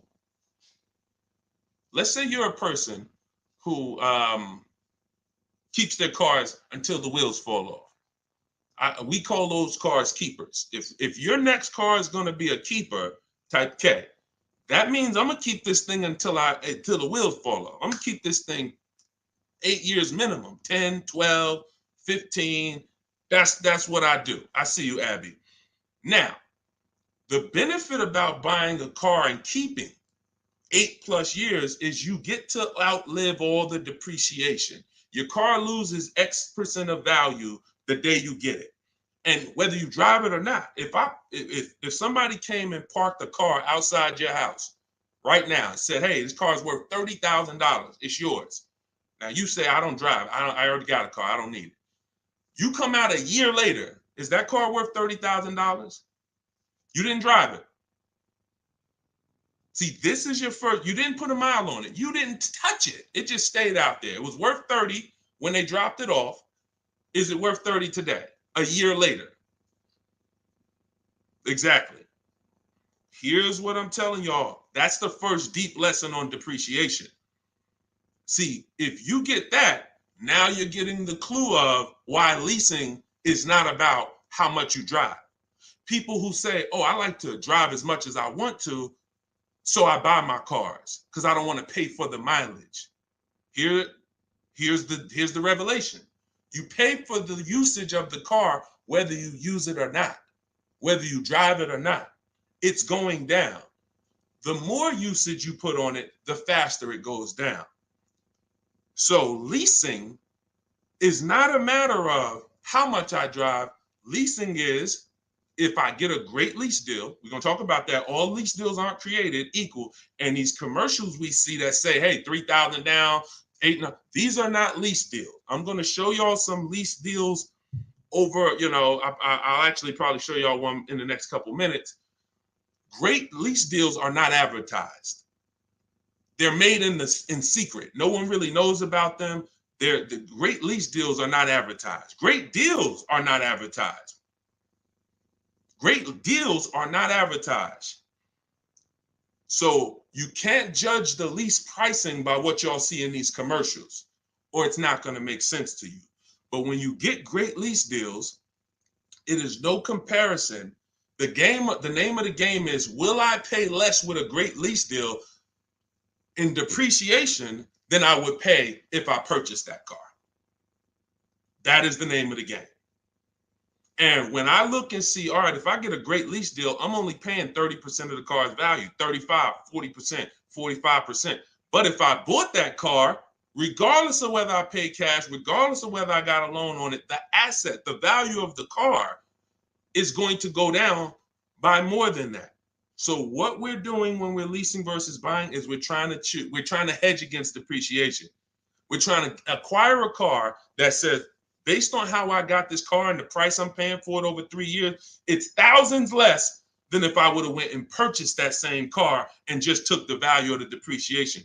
And this is what I'm telling y'all. They've hid you can't understand this when you're just tied into payments. And a lot of you know, payments have nothing to do. Some of you who are a little bit more financially savvy, payments have nothing to do with the deal on the car. If you don't know that, you're going to learn that the more you hang out here. Payments have nothing to do with the price of the car, the deal on the car. That's just the financial tool. That's just what you've attached to the asset. If you go and you overpay $10,000 for the car, doesn't matter if you got a loan on it. Doesn't matter if you did no money down. You overpaid by $10,000 for the car itself. That's focusing on the asset. So leasing, y'all, is for people who don't keep their cars more than 8 years. It's that simple. If you do not keep your cars more than 8 years, you cannot outlive the depreciation that the car is losing. The money. You go out, slap 30 grand into a car. That car is losing money for you every single month. So you're trying to say, is there another way I could get a car where I'm not paying this kind of money? If I'm losing $500 of value every month in my car, is there a way that I can lose less than that? And what I'm going to show y'all is leasing is just the way. So these are the first two steps. The young lady asked the question about returning her lease, but I want y'all to know that that's step 2. We assess, can we make any money on our deal, on our old car? And then, but the first thing we got to do is decide buying versus leasing. Leased alone, Good Time said, leased alone car was good. Welcome to everybody that jumped on. My digital book, Car Shopping for People That Hate Car Shopping. Everything, it's 75% off. You can get your copy while we're on here, but we're going to be going deep on Q&A for at least, I'm not even watching the clock. So just go to my TikTok. I don't think you're going to leave the broadcast either. If you go get your copy, go to my TikTok bio, go to my Instagram bio. If you're on Instagram, wherever you're at, if you're on YouTube, scan the QR code or go to deshonebook.com and get your copy so that we can go deep on this. I don't want you trying to just remember everything that I'm teaching. I want you to have a reference point, and it's affordable for everybody. It's normally $97. Okay, let's go. Things are way too complicated to fix now. I guess you're talking about when it comes to cars, electronics. Another reason people don't feel as confident keeping their cars like they used to is because the cars are getting a little bit more complex. It used to be very simple for you to find a good car, keep it 10, 12, 15 years. There's still cars out there that you can confidently do that if you make sure that you're checking the reliability of the car, checking the longevity of the car. We do this on Google. We have to make sure the cars we're buying are good cars. Then we can certainly avoid, you know, a lot of these cars. But yes, that is a lot of people don't feel as confident keeping cars long term as they used to. How about a lease to buy at the end compared to straight out buying? Cousin Al, that's a good question. He said, how about buying a lease to purchase? Who's heard of that? Who's heard that term before? A lease to buy on a car. You may have heard it with a house. If you've heard that, if you've heard that, let me tell you why that's a bad idea. We're mixing two strategies.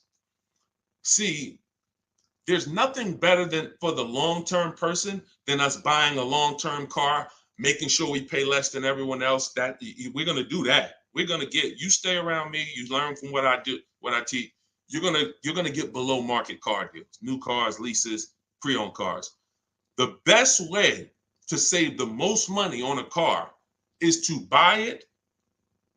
You could decide new or pre-owned. It's really pre-owned, and you keep the thing 10, 12, 15 years. Because your cost per year is going to be so low. When you look at how much money you paid for the car over the long run, it's going to be like, wow, I only paid $2,000 per year, $500. The longer you keep. The second best way is buy a new car, keep it forever. Brand new, keep that thing 12, 15 years. But most people are not doing that. And if you're not going to do that, that doesn't mean you can't switch up. But if you say, Deshone, for my next car, can we keep sending the TikTok likes up? If y'all are enjoying this, could y'all please hit the like button? We got probably 400 or 500 people on here still. If you could hit the like button, that would be great. And I see all the gifts. Thank you. Everybody who's sending roses on TikTok, gifts and all of that, stars. Thank y'all very much. But what you got to know is, what is the strategy for this next car? Is that 8+ years? Then I'll buy it.